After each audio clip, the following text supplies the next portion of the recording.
Welcome to my channel. I am Simran Sahani and आज हम पढ़ेंगे क्लास 12 इंडियन इकोनॉमिक डेवलपमेंट का chapter 3 liberalisation, privatisation and globalisation. And ये जो चैप्टर हैगा ना, ये हमारी इंटायर इंडियन इकोनॉमिक्स जो बुक है ना, उसका one of the most important chapter है। तो इसको बहुत अच्छे से पढ़ना और आज मैं बहुत डिटेल में ना, बहुत ईजी वे में तुम्हें ये चैप्टर समझा दूंगी। दिमाग में बिल्कुल फिट हो जाने वाला है ये चैप्टर तुम्हारे। तो पढ़ना क्या है एक्चुअली इस चैप्टर में, वो कंटिन्यू करते हैं, यानी कि इस चैप्टर को हम स्टार्ट करते हैं। तो तुम्हें याद होगा भी रिसेंट वाले चैप्टर्स में हम पढ़ के आए। पहला चैप्टर पढ़ा Indian economy on the eve of independence. उसमें हमने क्या पढ़ा कि भैया ये जो अंग्रेज आए थे ना इंडिया में, इन्होंने हमारी इकोनॉमी को बहुत नुकसान पहुंचा, हमारा एग्रीकल्चर स्टैग्नेट कर दिया, इंडस्ट्री ग्रो नहीं होने दी और हमारे ट्रेड सेक्टर को इन्होंने ऐसा डेवलप करा कि ये हमारे इंडिया से सारा रॉ मटेरियल्स ले जाते रहते थे। हमें हर तरीके से इन्होंने नुकसान पहुंचा था। किसने? ब्रिटिशर्स ने। उसके बाद हमने सेकंड चैप्टर में पढ़ा कि जब हमें आज़ादी मिल गई तो हमारे नेशन के लीडर्स जवाहरलाल नेहरू और भी जितने सारे हमारे नेशन के लीडर्स थे, उन सब ने मिलकर हमारे लिए कौन सा रास्ता चुना था? उन्होंने हमारे लिए एक मिक्स्ड इकोनॉमी का रास्ता चुना था, यानी कि जहाँ पे एक ऐसा सिस्टम होता है जहाँ कैपिटलिज्म यानी कि प्राइवेट सेक्टर का भी रोल होता है और गवर्नमेंट सेक्टर का भी रोल होता है। तो हमने मिक्स्ड इकोनॉमी से इंडिया को चलाना स्टार्ट कर दिया था। कब से करा था? इंडिपेंडेंस के बाद से। ये आप 1950 टू 1990 वाले चैप्टर में पढ़ के आए हो। बट एक चीज तुम्हें याद है कि मिक्स्ड इकोनॉमी के मॉडल के साथ में भी हमारी कंट्री में गवर्नमेंट ने एक और चीज करी थी। वो क्या था? वो industrial policy. If you remember, हमने क्या करा था अपनी इकोनॉमिक ग्रोथ बढ़ाने के लिए? इंडस्ट्रीज को क्या करा था? इंडस्ट्रीज में ज्यादातर गवर्नमेंट का जो है रोल को बढ़ावा दिया था। ज्यादातर इंडस्ट्रीज पब्लिक सेक्टर के पास चली गई थी, कुछ इंडस्ट्री रिजर्व रहती थी प्राइवेट सेक्टर्स की। उसमें भी प्राइवेट सेक्टर पे इतने लाइसेंस लगाए गए थे, यानी कि किसी को इंडस्ट्री खोलनी है, जैसे समझो हम 1950 के जमाने में हम सब रहते होते और हम सब मिलकर सोचते कि यार कोई इंडस्ट्री ओपन करनी है, तो ऐसे सीधी सादी नहीं खुल जाती, पहले जाके इतने सारे लाइसेंस के लिए अप्लाई करना पड़ता, तब जाके जो है इंडस्ट्रीज खुलती। ठीक है, ये आपको याद होगा। साथ ही के साथ अगर ट्रेड सेक्टर की बात करें, 1990 तक जो है हम जो चैप्टर में रिसर्च में पढ़ के आए हैं, ट्रेड भी हमने क्या कर रखा था गाइस? हमने अपना ट्रेड को प्रोटेक्ट कर रखा था। हमने अपने घर के दरवाजे बंद कर रखे थे। सिंपल लैंग्वेज में अगर आप बोलो तो हम क्या कर रहे थे? हमने इंपोर्ट पे रिस्ट्रिक्शन लगाए थे, कोटा लगा रखा था कि हाँ इतना ही सामान आप इंपोर्ट करके मंगा सकते हो, इतनी गुड्स मंगा सकते हो। साथ ही के साथ हमने इतने ज्यादा टैक्स लगा दिए थे इंपोर्ट के ऊपर, जिसे टैरिफ्स कहते हैं। वो क्यों लगाए थे? जिससे इंपोर्ट कम हो इंडिया के अंदर, हमारे इंडिया की डोमेस्टिक मार्केट जो है, डोमेस्टिक प्रोड्यूसर जो है वो ग्रो कर पाए। तो बेसिकली हमने दरवाजे बंद कर रखे थे अपने कंट्री के। बट एक समय ऐसा आता है हमारी कंट्री में जब हमारे को इन सब पॉलिसीज को चेंज करने की जरूरत पड़ी। ये जो इतना ज्यादा गवर्नमेंट का रोल था इंडस्ट्रीज में, उसको चेंज करने की जरूरत पड़ी। ये जो हमने अपने घर के दरवाजे बंद कर रखे थे, उसको चेंज करने की जरूरत करी। तो ये सब पॉलिसी जब हमने चेंज करी, वही हम इस चैप्टर में पढ़ने वाले कि क्यों हमें जरूरत पड़ी अपनी पॉलिसीज को चेंज करने की, एंड जो पॉलिसी चेंज हुई वो कौन सी हुई थी। तो ये जो चैप्टर का नाम है ना, लिबरलाइजेशन, प्राइवेटाइजेशन एंड ग्लोबलाइजेशन, यही वो पॉलिसी के चेंजेस है जो हम इस चैप्टर में पढ़ने वाले। तो कंटिन्यू करते हैं चैप्टर को। अब तुम काफी कुछ चैप्टर का समझ चुके हो। तो भैया अब मिक्स्ड इकोनॉमी हमने अपनाई थी। अब ये जो मिक्स्ड इकोनॉमी हमने अपनाई थी ना, तो उस चैप्टर के इनिशियल पेजेस में यानी कि स्टार्टिंग में बता रखा है कि ये मिक्स्ड इकोनॉमी जो इंडिया में चली, इसके ऊपर ना स्कॉलर्स यानी कि जो बड़े बड़े इकोनॉमिस्ट होते हैं, जो पूरी कंट्री की जो ये ग्रोथ वगैरह को चेक करते हैं ना, उन्होंने क्या करा? उन्होंने के व्यू पॉइंट्स थे, उनके अपने अपने विचार थे इस चीज़ के ऊपर, हमारा मिक्स्ड इकोनॉमी का मॉडल चलाने में। और जो इंडस्ट्री ने इतना ज़्यादा इंडस्ट्रीज में पब्लिक सेक्टर का रोल था और जो हमने घर के दरवाजे बंद कर रखे थे, इस सब के ऊपर व्यू पॉइंट्स थे अलग अलग। किसके? हमारे स्कॉलर्स के। एक स्कॉलर्स ऐसे थे जिन्होंने कहा कि नहीं, इससे हमें ना इतना फ़ायदा नहीं मिला है, ठीक है, इसे इंडिया की इकोनॉमिक ग्रोथ ना हैम्पर हुई है। हैम्पर मतलब यानी कि नुकसान पहुंचा इंडिया की ग्रोथ को। बट वहीं पे कुछ स्कॉलर्स ऐसे भी थे उन्होंने कहा अरे शांत रखो, ठीक है, सुनो, इसने हमारी बहुत हेल्प भी करी है। किसने? ये जो हमारा इकोनॉमिक मॉडल था जिसमें हमने गवर्नमेंट का रोल बढ़ाया, हमने अपने घर के दरवाजे बंद रखे, यानी कि कंट्री को फॉरेन ट्रेड से बचा के रखा। हमने क्यों रखा था? तुम्हें याद होगा, ईस्ट इंडिया कंपनी भी ट्रेड के थ्रू इंडिया में आई थी और इतने समय तक उन्होंने हमारे पे राज करा। तो इनिशियल पीरियड्स में हमारे इंडिपेंडेंस के हमने अपने आप को इन सब चीज़ों से बचाया। तो वो स्कॉलर्स ने क्या कहा? अरे आप पॉजिटिव पॉइंट भी तो देखो, जब इंडिया ने ये सब पॉलिसीज लगाई, यानी कि रिस्ट्रिक्शंस करे बाहर से इंपोर्ट्स के ऊपर, साथ ही के साथ इंडस्ट्री में पब्लिक सेक्टर का रोल इतना ज़्यादा बढ़ाया, उससे इंडिया को बहुत हेल्प मिली, इंडिया के लोगों की सेविंग्स बढ़ गई। अब जब किसी इंसान की, आप अभी मैक्रो में पढ़ रहे हो ना, सेविंग्स बढ़ती है तो फायदा ना, जितनी जिस पे सेविंग होगी वो कल को इन्वेस्टमेंट भी कर सकते हैं। साथ ही के साथ में क्या हुआ? हमारी कंट्री का इंडस्ट्रियल सेक्टर डाइवर्सिफाई हो गया।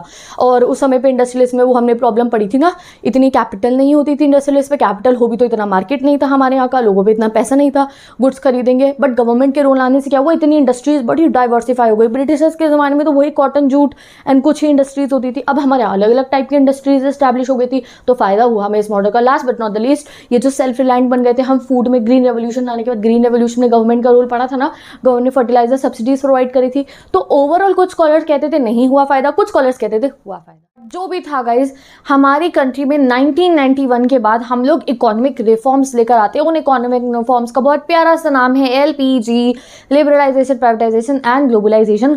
तो भैया कोई तो दिक्कत आई होगी ना, जिसकी वजह से हम ये एलपीजी टाइप के रिफॉर्म्स अपनी कंट्री में लाए थे। तो अभी सबसे पहले हमें ये समझना है, इवन तो कुछ स्कॉलर्स कहते हैं फ़ायदा हुआ हमारे को 1985 से 1990 तक की इकोनॉमी रखने का, क्योंकि इस इकोनॉमी ने हमारी इंडस्ट्रीज़ बढ़ाई, एग्रीकल्चर ग्रोथ बढ़ाया और जो है सेविंग्स इंक्रीज हुई लोगों की। बट स्टिल अगर हम अच्छे तरीके से देखें तो नहीं, हमारी इंडिया की इकोनॉमी नुकसान में जा रही थी, क्राइसिस में जा रही थी, तभी हम एलपीजी लेकर आते हैं। तो अभी ना मैं तुम्हें एक एग्जांपल से समझाती हूँ। देखो, आप अपनी पॉलिसीज़ में चेंज कब लेकर आओगे, यानी कि मैं आपको बता रही हूँ, तुम बड़े ना क्या कर रहे हो, तुम्हारा अभी एग्जाम्स आने वाले कुछ दिनों के अंदर, बट उससे पहले तुम बिल्कुल भी पढ़ाई नहीं कर रहे थे। बट जिस दिन डेट शीट अनाउंस हो जाती है, तुम्हें पता चल जाता है अरे भैया अब तो इतना सा समय बचा पढ़ने के लिए, मेरा तो इतना सारा सिलेबस कंप्लीट नहीं हुआ है। तो तब आप अपनी पॉलिसीज़ में चेंज लेकर आओगे, क्योंकि उस समय तुम क्राइसिस में हो कि नहीं भैया अब भी नहीं पढ़े तो उस वाले एग्जाम में मेरे मार्क्स नहीं आएंगे। तो तुम सिलेबस लेकर आओगे, पूरा का पूरा नोट डाउन करोगे, वीडियोस देखोगे, लेक्चर्स देखोगे और अपने सिलेबस को कंप्लीट करने के लिए तैयार हो जाओगे। रिफॉर्म्स लेकर आओगे, अपने टाइम जो वेस्ट करते थे वो बंद कर दोगे। रिफॉर्म मतलब चेंज लेकर आना, अपनी हैबिट्स में चेंज लेकर आओगे। तुम क्या जो टाइम वेस्ट कर रहे थे सोशल मीडिया और दैट पे, वो बंद करोगे, टाइम इन्वेस्ट करोगे, सेल्फ स्टडी में क्वेश्चन आंसर्स पढ़ोगे, सैम्पल पेपर सॉल्व करोगे, सिलेबस जल्दी जल्दी कंप्लीट करोगे। ठीक है, ये एक स्टूडेंट लेवल पे मैं आपको ये चीज़ समझाना चाह रही हूँ कि जब क्राइसिस में हो तो आप अपनी पॉलिसी में चेंज लेकर आओगे। पहले अगर आप नहीं पढ़े थे अच्छे से तो अब एग्जाम आने वाले, तो now you have to change, because तब भी नहीं करोगे तो दिक्कत हो जाएगी। वैसे ही अब हमारी कंट्री में तो दिक्कत हो गई थी, हम तो इकोनॉमिक क्राइसिस में आ गए थे 1991 में। हमारी इकोनॉमी बहुत ज़्यादा सफ़र कर चुकी थी। ठीक है, ये जो 1990s का दौर हम पढ़ने वाले हैं अब, कि हमारी कंट्री बहुत ज़्यादा इकोनॉमिक क्राइसिस में चली गई थी। ऐसे इकोनॉमिक क्राइसिस हमारी कंट्री में आ गए थे कि जो हमारा फॉरेन एक्सचेंज रिजर्व होता है ना, फॉरेन एक्सचेंज पर ना वो डॉलर जो होते हैं, हाँ भाई वो डॉलर का जो हमारा रिजर्व था गाइस, वो इतना लोअर डाउन हो गया था, इतना ज़्यादा डिक्रीज़ हो गया था कि हमारे पास 2 हफ्ते के जो इंपोर्ट्स थे उनका पैसा भरने के भी पैसे नहीं बचे थे, फॉरेन एक्सचेंज नहीं बचा था। कहो, आपको पता है जो पेट्रोलियम है वो हम इंपोर्ट कराते हैं, इवन तो हम जो आप कहो ऐसी वैसी चीज़ें इंपोर्ट नहीं करा रहे थे जिसकी हमें यूज़ ना हो, बट हम जो है टेक्नोलॉजी हो गई, एसेंशियल गुड हो गया, पेट्रोलियम हो गया, वो तो इंपोर्ट करा रहे थे ना बाहर के देशों से। तो उनको इंपोर्ट कराने पे फॉरेन एक्सचेंज में पे करना पड़ेगा। वो फॉरेन एक्सचेंज रिजर्व इतना नीचे चला गया कि 2 हफ्ते का भी हम संभाल नहीं सकते थे।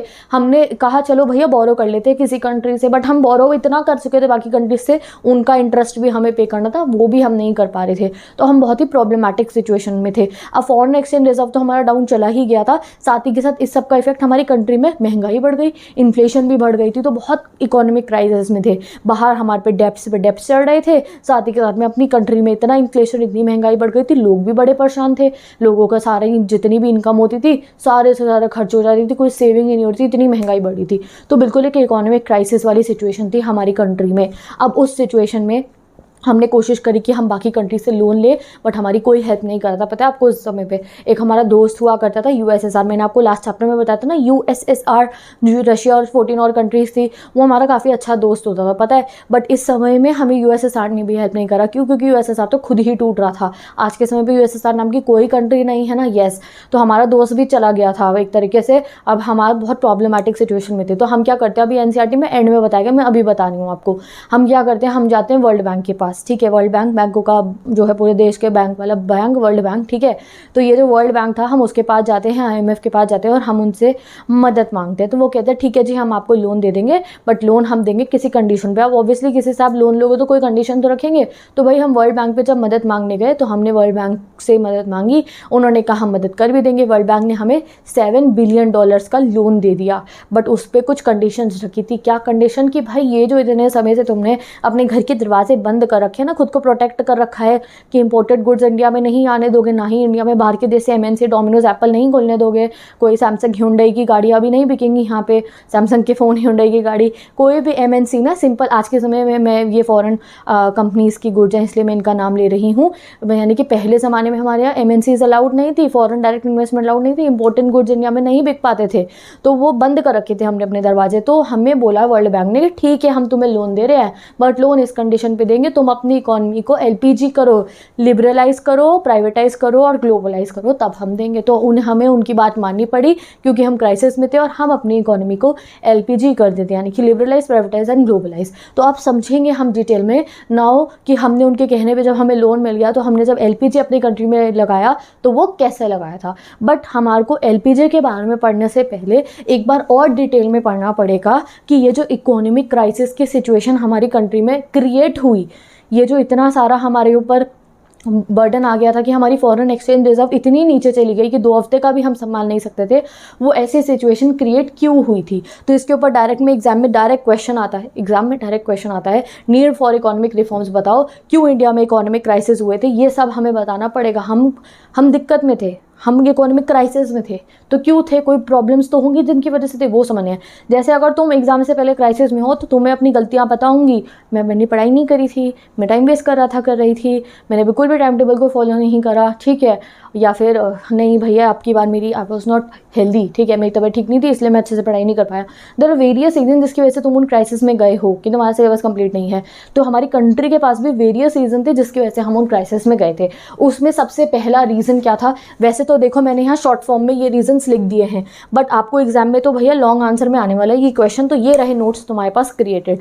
पहला था इनएफिशिएंट चल रही थी हमारी इकोनॉमी, उससे हमें फाइनेंशियल क्राइसिस हुए, इनएफिशिएंट मैनेजमेंट हो रहा था। देखो क्या था हमारी कंट्री में, टैक्सेस जो थे ना, टैक्स क्या होती है पढ़ा है ना, टैक्स गवर्नमेंट का रेवेन्यू होता है और गवर्नमेंट एक्सपेंडिचर किस पे करता है, सब्सिडीज़ हो गई और अलग अलग तरीक़ों से गवर्नमेंट के एक्सपेंडिचर होना है, कोई बिल्डिंग बनवाने, डैम बनवाने, स्कूल बनवाने, हॉस्पिटल बनवाने, ये गवर्नमेंट के खर्चे हो गए, ठीक है, सब्सिडीज़ देनी है गवर्नमेंट के खर्चे हो गए, एक्सपेंडिचर। और टैक्स हो गया गवर्नमेंट ने जो इनकम टैक्स जनरेट करा, जो वेल्थ टैक्स, डायरेक्ट टैक्स जो गवर्नमेंट ले रही थी वो हो गए टैक्सेस। अब उस ज़माने में 1950 से 1990 के दौर में क्या हुआ कि गवर्नमेंट का टैक्स तो जनरेट हो नहीं रहा था क्योंकि लोगों पे पैसा ही नहीं होता था।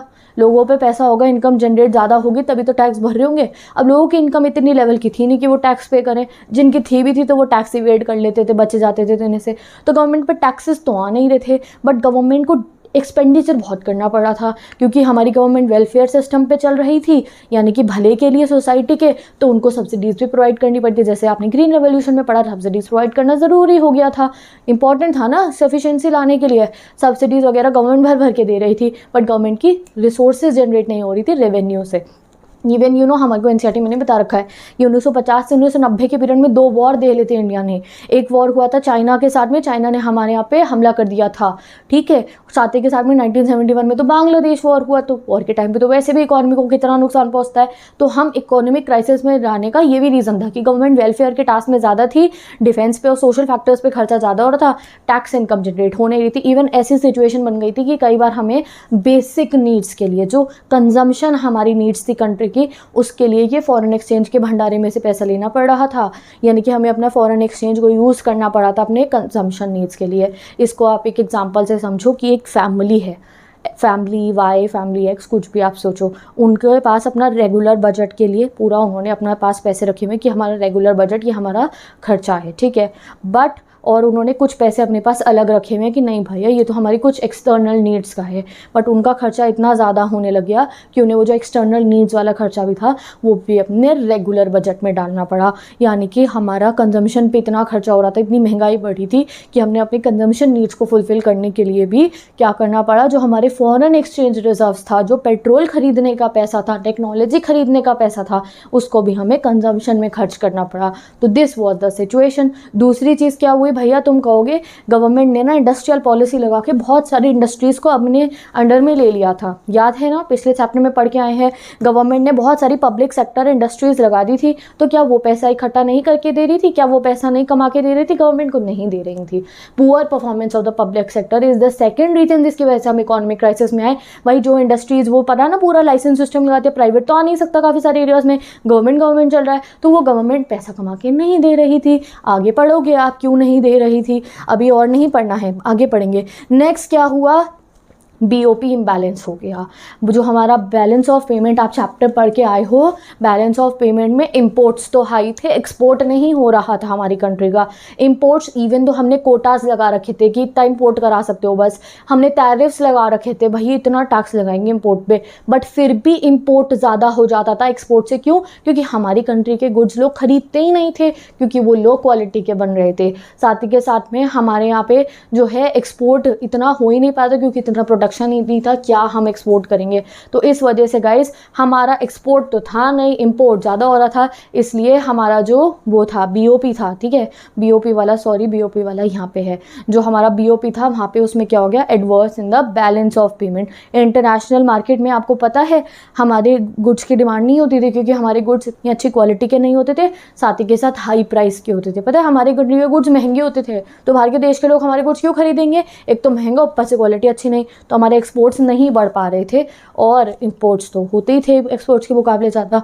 तो it was adverse balance of payment. और क्या बात थी भाई, अब ये जो सीन चल रहा था ना गवर्नमेंट का, कि टैक्स तो मिल नहीं रहा है, इनकम तो जनरेट हो नहीं रही है, एक्सपेंडिचर इतना हो रहा है, वॉर भी हुए थे, सोशल फैक्टर्स, बिल्डिंग बनानी है, डैम बनानी है, स्कूल बनानी है, सब्सिडीज़ देनी है फार्मर को, फर्टिलाइजर की, इस पर खर्चा बहुत हो रहा था। इसकी वजह से जो हमारे को फिस्कल डेफिसिट्स झेलने पड़े, यानी कि गवर्नमेंट पे कर्जे चढ़ गए। पता है तुम्हें, हमने इतनी सारी बाहर के देश की कंट्रियों से लोन ले लिया था, और हमको उनको लोन का इंटरेस्ट पे करने का पैसा नहीं था। साथ ही के साथ में अब आगे चल गया तो सबने मना ही कर दिया था हमारे को लोन देने से, ठीक है। अब गवर्नमेंट एक्सपेंडिचर ही लो कर सकती थी, बट हमें सोशल वेलफेयर उस ज़माने में करना था, तो हम एक्सपेंडिचर भी लोन नहीं कर पा रहे थे, तो हमें फिस्कल डेफिसिट्स देखने पड़े। हमारी इकोनॉमिक क्राइसिस का एक रीज़न ये भी था कि हमारी गवर्नमेंट पे बहुत कर्जे चढ़ गए थे। Last but not the least जो है, इस सब की वजह से क्या हुआ, हमारी कंट्री में जो फूड प्राइसेस था, जो एसेंशियल गुड्स होते हैं ना, ठीक है, उसका भी महंगाई बढ़ गई। अब जैसे ही महंगाई बढ़ी तो लोगों का जो है इनकम ज़्यादा जो भी लोग कमाते थे वो सब खर्च हो जाती थी, सेविंग बिल्कुल ख़त्म हो गई। अब सेविंग ख़त्म होगी तो तुम्हें पता है इन्वेस्टमेंट नहीं होती है। अब एक आदमी है, उसके जॉब लगी अच्छी सी, उन्होंने पैसा कमाया और उन्होंने हर महीने कुछ पैसे सेव करने शुरू कर दिए, वो सोच रहा है कि मैं यहाँ पर इन्वेस्ट करूँगा। बट अब क्या हुआ, महंगाई इतनी बढ़ गई कि सारी की सारी सैलरी जो हो गई है, सारा बिजनेसमैन जो प्रॉफिट कमाया बहुत सारा, तो भैया घर के खर्चों में ही महंगाई इतनी बढ़ गई, निकल जाता था कि वो सेव ही नहीं कर पा रहे। आप सेव नहीं कर पाएंगे तो कंट्री की इन्वेस्टमेंट कैसे बढ़ेगी? तो ये सब वही बड़ी प्रॉब्लम हो गई थी, इसकी वजह से हम इकोनॉमिक क्राइसिस में आते हैं। अब उन सबको संभालने के लिए ही हम जाते हैं वर्ल्ड बैंक के पास। वर्ल्ड बैंक का एक और नाम होता है IBRD। जैसे कई बच्चे होते हैं जिनके दो नाम होते हैं ना, घर का एक स्कूल का, वैसे ही है जो IBRD है, कि इसका पता नहीं अब घर का स्कूल वाला कौन सा, तुम खुद सोच लो। एक इसका IBRD नाम है, जिसका फुल फॉर्म होता है international bank for reconstruction and development, और इसको पॉपुलरली वर्ल्ड बैंक बोल दिया जाता है। तो समझो आप, घर वाला नाम हो गया हमारा वर्ल्ड बैंक, और स्कूल का नाम जो एक प्रॉपर वाला नाम होता है, जो ऑफिशियली होता है, वो IBRD है, international bank for reconstruction and development. साथ में एक IMF नाम का भी हमारा दोस्त था, तो मतलब ये दोनों दोस्त थे और हमने इनसे मदद मांगी थी। IMF से भी हमने मदद मांगी, तो इन दोनों ने मिलकर हमें $7 बिलियन का लोन दे दिया। बट लोन एक कंडीशन पे दिया था, LPG लगा लो। हमने कहा ठीक है भाई, लगा लेंगे LPG।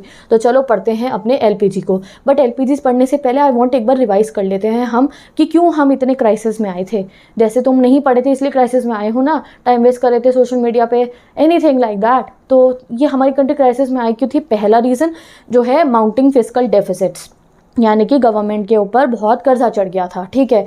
नेक्स्ट हो गया एक्सपेंडिचर बहुत ज़्यादा था, रेवेन्यू की सोर्सेज ज़्यादा नहीं थी। BOP एडवर्स हो गया था, ठीक है। पब्लिक सेक्टर जो था वो अच्छे से काम नहीं कर रहा था। फूड प्राइसेस राइज होने की वजह से लोगों के पास सेविंग्स डिक्रीज हुई। सेविंग डिक्रीज मतलब लो इन्वेस्टमेंट। आ जाते हैं अपने LPG पे। तो भाई इन दोनों ने कहा, हमें IMF और वर्ल्ड बैंक ने, इन्होंने कहा भाई LPG लगाओगे हम लोन दे देंगे। तो LPG होता क्या है? तो LPG का L मतलब लिबरलाइजेशन, P मतलब प्राइवेटाइजेशन, G मतलब ग्लोबलाइजेशन। L मतलब लिबरलाइजेशन मतलब क्या होता है? खुली छूट दे देना, रिस्ट्रिक्शन, रोक टोक सब हटा देना, ठीक है। अपने केस में मत इमेजिन करो कि तुम्हारे से अभी तक बोर्ड्स नहीं होते ना, बढ़िया से कॉम्पिटेटिव एग्जाम बढ़िया तरीके से क्लियर नहीं कर लेते, नहीं, तब तक तुम्हें थोड़ा सा रोक टोक रखनी पड़ेगी। अपनी पढ़ाई पे फोकस अच्छे से करना होगा और पढ़ाई को एंजॉय करना होगा, ठीक है। बट अब यहाँ इसका लिबरलाइजेशन का क्या हो गया था कि लिबरलाइजेशन में जो गवर्नमेंट ने रोक टोक, रिस्ट्रिक्शन कह लो, जो भी लगा रखी थी ना अलग अलग सेक्टर्स में, जैसे इंडस्ट्री पे लगा रखी थी, भाई ये इंडस्ट्रीज़ है जो गवर्नमेंट काम करेगी, यही कुछ थोड़ी सी हैं जहाँ आप प्राइवेट सेक्टर काम कर सकते हो, और उसमें भी पहले लाइसेंस लेना पड़ेगा तब इंडस्ट्री ओपन कर सकते हो। तो वो जो रिस्ट्रिक्शन रोक टोके थी, अब गवर्नमेंट को वो सब हटानी पड़ेगी, लिबरल करना पड़ेगा। पहली कंडीशन ये रखी। दूसरी कंडीशन क्या रखी इन्होंने, IMF और वर्ल्ड बैंक ने, इन्होंने कहा कि आप प्राइवेटाइजेशन इंडिया में अलाउ करो। जैसे पहले इतनी ज़्यादा प्राइवेट सेक्टर अलाउड ही नहीं था कि भैया तुम चाह रहे हो 1950 से 1990 के दौर में मैं अपनी इंडस्ट्री लगा लेता हूँ, तो पहले बहुत सारे लाइसेंस की ज़रूरत है और काफ़ी सारी एरियाज़ में आप लगा ही नहीं सकते थे। तो इसलिए उन्होंने कहा, क्या कहते हैं वर्ल्ड बैंक IMF ने, कि आप प्राइवेटाइजेशन अलाउ करो कि आराम से आपके यहाँ प्राइवेट इंडस्ट्री ओपन हो पाए। उसमें भी इनका अपना दिमाग में चल रहा था। क्यों? क्योंकि जब इंडिया में प्राइवेटाइजेशन होगी तभी तो बाहर के देश से कंपनीज इंडिया में आके लॉन्च हो सकती है।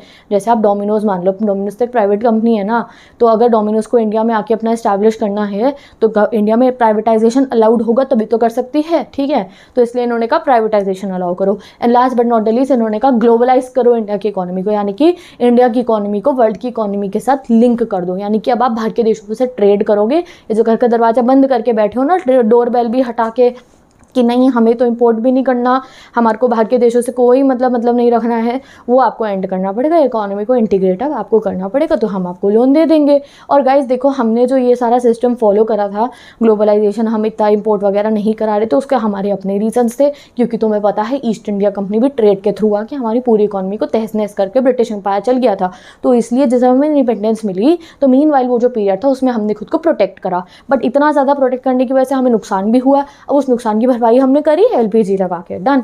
तो भाई चलो पढ़ते हैं LPG, तीनों समझ में आ गए। तो भाई इंडिया की में अनाउंसमेंट हो जाती है न्यू इकोनॉमिक पॉलिसी की, या इकोनॉमिक रिफॉर्म्स, कुछ भी कह सकते हो, 1991 जुलाई में, कि अब इंडिया में क्या लग जाएगा, न्यू इकोनॉमिक रिफॉर्म्स आएंगे जुलाई 1991 से। अब ये जो रिफॉर्म्स थे इनको दो कैटेगरीज में बांटा जाता है, एक स्टेबलाइजेशन रिफॉर्म और एक स्ट्रक्चरल रिफॉर्म्स। एक स्टेबलाइजेशन रिफॉर्म्स और एक स्ट्रक्चरल रिफॉर्म्स। स्टेबलाइजेशन रिफॉर्म्स कौन से होते हैं, रट्टा नहीं मारना है, समझते रहो, स्टेबल करना। स्टेबलाइजेशन रिफॉर्म्स शॉर्ट टर्म के होते हैं, थोड़े से समय के।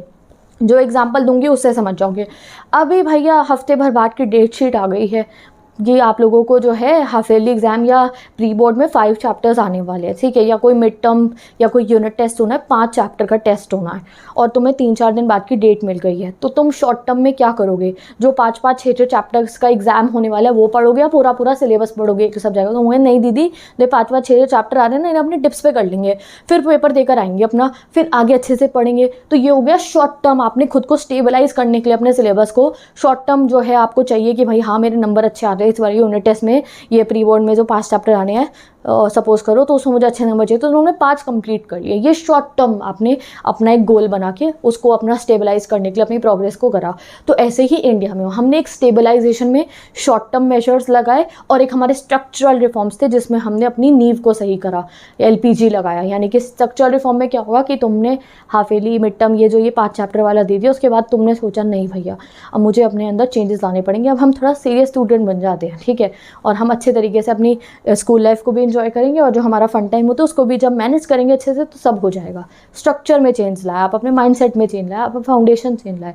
तो 2 टाइप के रिफॉर्म्स इंडिया लाती है। सबसे पहले स्टेबलाइजेशन रिफॉर्म्स आते हैं, ये शॉर्ट टर्म वाले होते हैं। अब इतना ज़्यादा इकोनॉमिक क्राइसिस हो रहा था, फॉरेन एक्सचेंज था ही नहीं, 2 हफ्ते से कभी नहीं था हमारे पास, तो उस सबको सही करने के लिए हम लाते हैं स्टेबलाइजेशन रिफॉर्म्स। तो स्टेबलाइजेशन रिफॉर्म्स में हमने एक काम करा, वो पता है क्या करा, हमने इंडियन रुपी की वैल्यू को डीवैल्यू कर दिया। हमने क्या करा, डीवैल्यूएशन ऑफ करेंसी। तुम कहोगे हो बड़ा गलत करा, हमने तो अभी पढ़ा मैक्रो इकोनॉमिक्स में, भाई डीवैल्यूएशन तो सही चीज़ नहीं है, हम क्यों अपनी कंट्री की करेंसी की वैल्यू गिराए?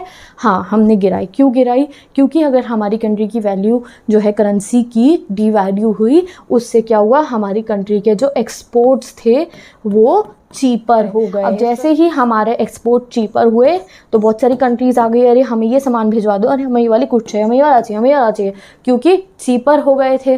तो इसीलिए हमने अपने एक्सपोर्ट इंक्रीज़ करने के लिए अपनी करेंसी को डीवैल्यू कर दिया। हमें तो फ़ायदा ही होना था ना, क्यों, एक्सपोर्ट बढ़ गया तो वहीं का वहीं बैठ जाना था, क्योंकि जब हम एक्सपोर्ट करेंगे तो हमारे यहाँ आएगा ये फॉरेक्स जिसकी हमें ज़रूरत थी, फॉरेन एक्सचेंज। तो इसीलिए हमने करा, हमने क्या कहा, चलो भैया डिवैल्यूएशन कर देते हैं करेंसी का, थोड़े समय एक्सपोर्ट्स राइज होंगे तो फॉरेन एक्सचेंज आएगा, फॉरेन एक्सचेंज आएगा तो इंडिया का भला ही होना है। तो इस वजह से हमने क्या करा, अपनी कंट्री की करेंसी को जो है डोमेस्टिक करेंसी को डिवैल्यू कर दिया in terms of the foreign currency. उससे हमारे यहाँ पे एक्सपोर्ट्स तो बढ़े, फॉरेन एक्सचेंज भी आया और इन्फ्लेशन भी कंट्रोल में हो। जो इतनी महंगाई हो रही थी, जब ऑब्वियसली ना, कंट्री के आस जो देश के रह रहे लोग थे, जब करेंसी की वैल्यू कम हो गई तो महंगाई भी तो कम होगी, तो उनका भी फ़ायदा मिला। तो जो इतना प्राइस राइज हो रहा था, दो ही तो सब प्रॉब्लम पड़ी जिसकी वजह से इकोनॉमिक पॉलिसी में रिफॉर्म्स लेकर आया एलपीजी। दो क्या थे वो, फॉरेन एक्सचेंज बिल्कुल नीचे चला गया था, 2 हफ्ते के भी पैसे नहीं थे, और फूड प्राइसेस बहुत राइज हो रहे थे, जनता बहुत परेशान थी।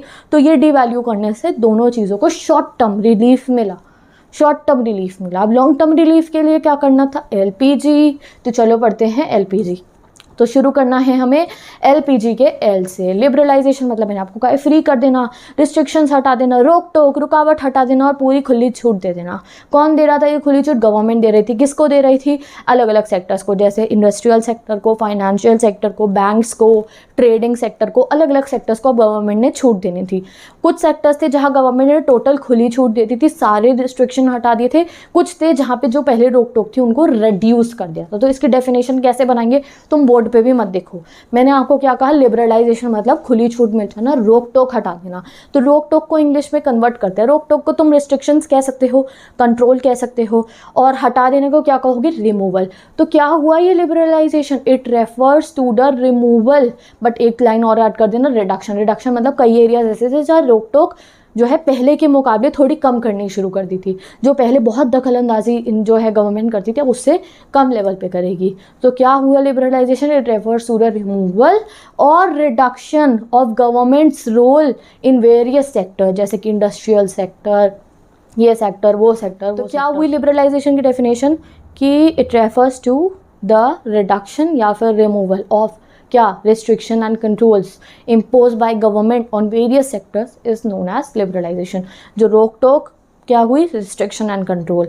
हटाना मतलब रिमूव कर दिया, किसने करा था रिमूव, गवर्नमेंट ने करा था। कई जगह पे टोटल रिमूव करा था, कई जगह पे रिड्यूस करा था, उसको बोला हमने लिबरलाइजेशन। तो अब वो जगहें पढ़ते हैं जहाँ जहाँ पे रिस्ट्रिक्शंस, रुकावटें, रोक टोक को जो है रिड्यूस कर दिया गया था और रिमूव कर दिया गया था। तो सबसे पहले पढ़ना है हमें इंडस्ट्रियल सेक्टर के बारे में। इंडस्ट्रियल पॉलिसीज़ याद है जो 1991 से पहले लगाई गई थी, बहुत पहले लगाई थी।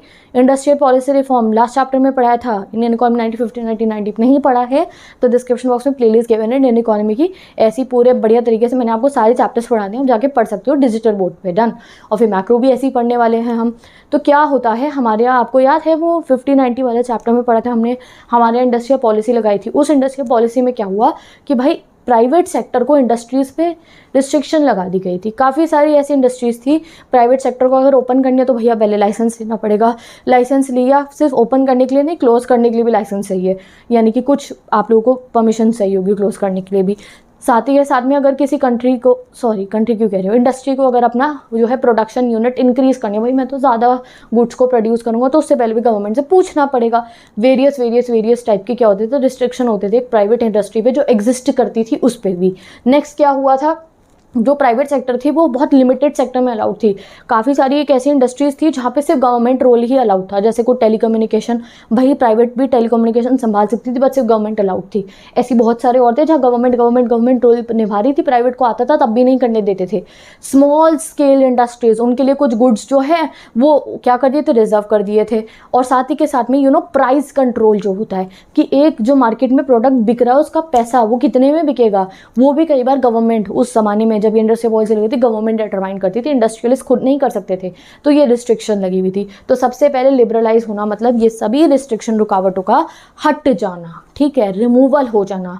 बट टोटल रिमूवल नहीं हुआ था, कोई एरियाज में अभी भी थोड़ा थोड़ा रिस्ट्रिक्शन था। जैसे कि सबसे पहले आता है reduction in industrial licensing. Licence raj पढ़ा था ना आप लोगों ने, लाइसेंस राज की वजह से हमारी इकोनॉमी को प्रॉब्लम झेलनी पड़ी, क्योंकि वहाँ ऑफिस में मिनिस्टर से साइन कराने की वजह से देयर वाज करप्शन और सो डिले हो जाता था। एक इंडस्ट्री जिसको इंडस्ट्री पे फोकस करना है वो साइन कराने के लिए, परमिट लेने के लिए अपना सारा दिमाग इन्वेस्ट कर देता था, अपना सारा टाइम इन्वेस्ट कर देता था। तो सबसे पहले हमने कहा रिडक्शन इन इंडस्ट्रियल लाइसेंस। अब ज़्यादातर सभी इंडस्ट्रीज पे से लाइसेंस हट चुका था एक्सेप्ट फॉर फ्यू। तो ये जो एक्सेप्शंस है ये एग्जाम के लिए बहुत इंपॉर्टेंट है। तो कौन सी इंडस्ट्री थी जहाँ अभी भी लाइसेंस देने की ज़रूरत थी, बाकी सब पे नहीं थी, कुछ थी जिन पे थी, जैसे कि केमिकल हैजार्डियस वाले, भाई खतरनाक से कोई केमिकल हो गए, सिगरेट हो गई, ड्रग्स हो गई, अल्कोहल अल्कोहल हो गया और फार्मास्यूटिकल्स हो गया, स्पेस वाला कुछ ये है ना, हाँ एरोस्पेस जो गिवन है, हाँ, और इलेक्ट्रॉनिक्स। इसको अगर इंडस्ट्री ओपन करनी है तो गवर्नमेंट लाइसेंस देना का, वरना खोल लो, कोई दिक्कत नहीं है। जैसे अगर हम चलते हैं, हमारे को डोरेमोन की टाइम मशीन मिल गई और हम जा रहे हैं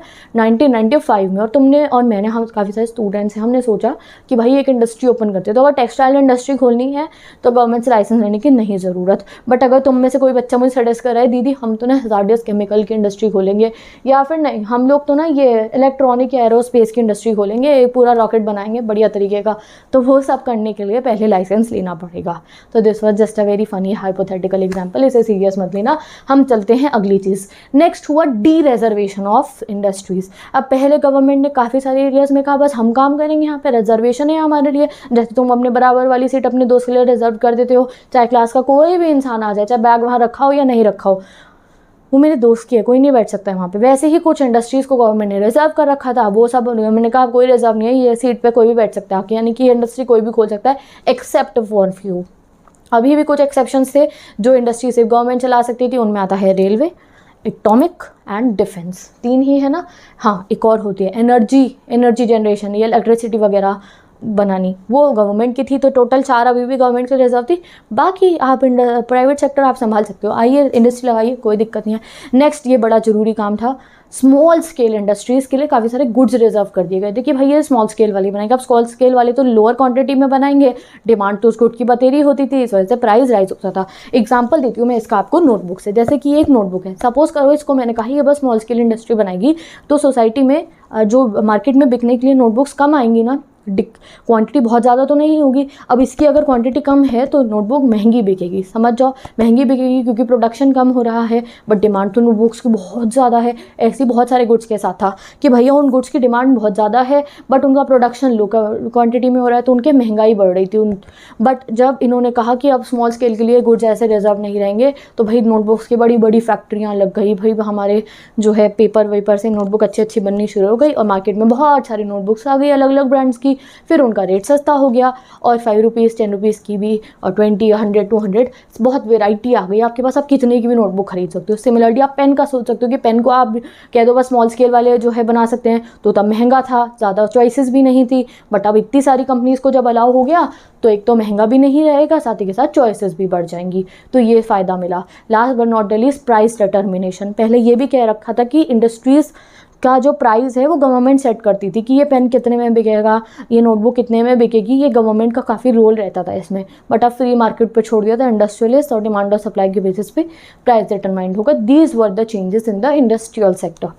अब चलते हैं हम फाइनेंशियल सेक्टर में क्या चेंज कर रहा है। फाइनेंशियल सेक्टर का सिंपल सा चेंज ये याद रखो, आपको याद है हम हमेशा कहते हैं आरबीआई कौन है, दादा है, परदादा है, पिताजी है किसके, हमारे बाकी बैंकों के, ऐसा हम कहते हैं ना। हाँ, तो पहले जो है 1991 के रिफॉर्म से पहले आरबीआई जो है वो बहुत ज़्यादा कंट्रोल करता था पूरे के पूरे बैंकिंग सिस्टम को, यानी कि वो इंटरेस्ट रेट कितना रखा जाएगा, कितना मिनिमम रेशियो जो है कैश का अपने पास रखना है, बहुत कुछ चीज़ों को आरबीआई रेगुलेट करता कि जो आरबीआई ने कहा है वो कहना पड़ेगा।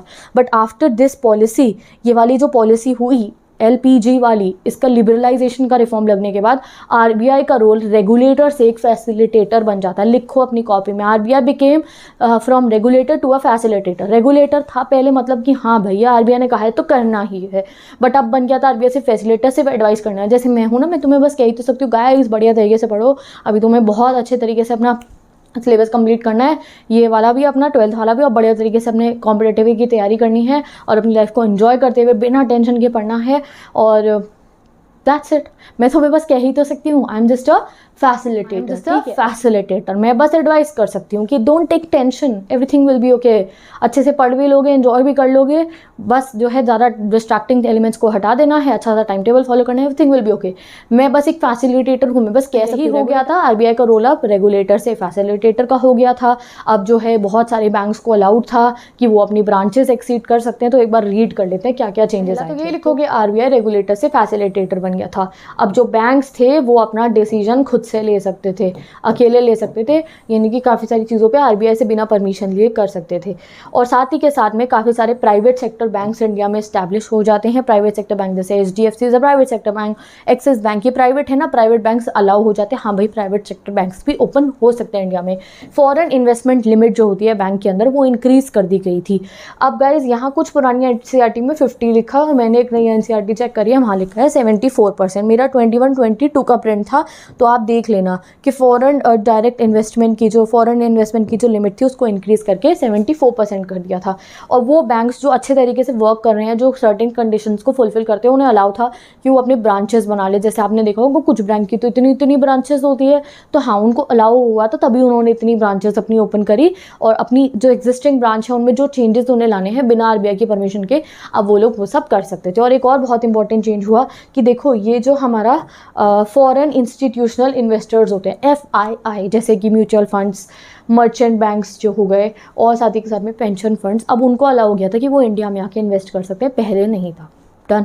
तो ये चेंजेस थे बैंकिंग सेक्टर में। अब बैंकिंग सेक्टर के बाद हमें पढ़ने हैं अब फाइनेंशियल सेक्टर में ना 2 टाइप के चेंजेस आए, एक बैंकिंग में और एक आया नेक्स्ट टैक्स में। अब टैक्स रिफॉर्म्स बहुत इंपॉर्टेंट है। नेक्स्ट पढ़ना हमें टैक्स रिफॉर्म्स। टैक्स रिफॉर्म्स हमारी फिस्कल पॉलिसी में आ जाएंगे। आपको पता है there are 2 types of the tax, that is direct tax and indirect tax. Direct tax जैसे income tax and corporate tax, wealth tax, ये डायरेक्ट टैक्स में आते हैं। इनडायरेक्ट में VAT, GST and so many other taxes. ठीक है, तो भैया ये जो डायरेक्ट टैक्स था, पहले इसको समझते हैं। अब पहले ज़माने में क्या हो रहा था 1950 से 90 के दौर में, 50 से 90 के दौर में, अब भाई टैक्सेस जो थे ना, टैक्स का रेट बहुत हाई था। अब कुछ लोगों पे तो इतनी इनकम जनरेट होती ही नहीं थी कि भैया वो टैक्स भरेंगे, तो गवर्नमेंट को उनसे वो टैक्स मिल ही नहीं रहा। साथ ही के साथ वो लोग जो कमाई कर भी रहे थे ना, वो भी टैक्स नहीं देते थे, वो टैक्स इवेजन कर देते थे। वो 2 नंबर का पैसा, आपको पता हो अगर, तो वो क्या करते थे, वो अपनी इनकम को शो नहीं करते थे, जैसे तैसे करके अपना टैक्स बचा लेते थे, तो उनका वो मनी ब्लैक हो जाता था, 2 नंबर का पैसा। बट वो ऐसा क्यों कर रहे थे? क्योंकि टैक्स रेट बहुत हाई था, तो वो टैक्स इवेड कर रहे थे, टैक्स देने से बच रहे थे। अब गवर्नमेंट का तो इसमें नुकसान है ना कि गवर्नमेंट को तो एक तो उन लोगों से तो टैक्स आ ही नहीं रहा जिनकी इनकम नहीं है, अब जिनकी इनकम है भी वो भी टैक्स इवेड कर रहे हैं, बच रहे हैं टैक्स देने से, क्योंकि रेट हाई है इसलिए। तो गवर्नमेंट क्या करती है, अपने आप जो है टैक्स के रेट को लोअर करती है कि अब जब टैक्स के रेट लोअर होंगे तो वो लोग इंटरेस्टेड होंगे जो अभी टैक्स इवेड करें कि नहीं भैया हम अपना वाइट मनी बनाते हैं, तो उन्होंने फिर टैक्स पे करना शुरू करा। बात करो कॉर्पोरेट टैक्स की या इनकम टैक्स की, सभी को लोअर करा गया। ठीक है, तो दिस वाज द रिफॉर्म। बात करें अब इनडायरेक्ट टैक्स की, तो there were various indirect taxes, उनको भी लोअर डाउन करा गया। अब अभी थोड़े हाल ही का बात करते हैं, अभी थोड़े समय पहले की 2016 से अब हमारे यहाँ पे का इस अलग अलग टाइप के टैक्सेस होते थे इनडायरेक्ट वाले।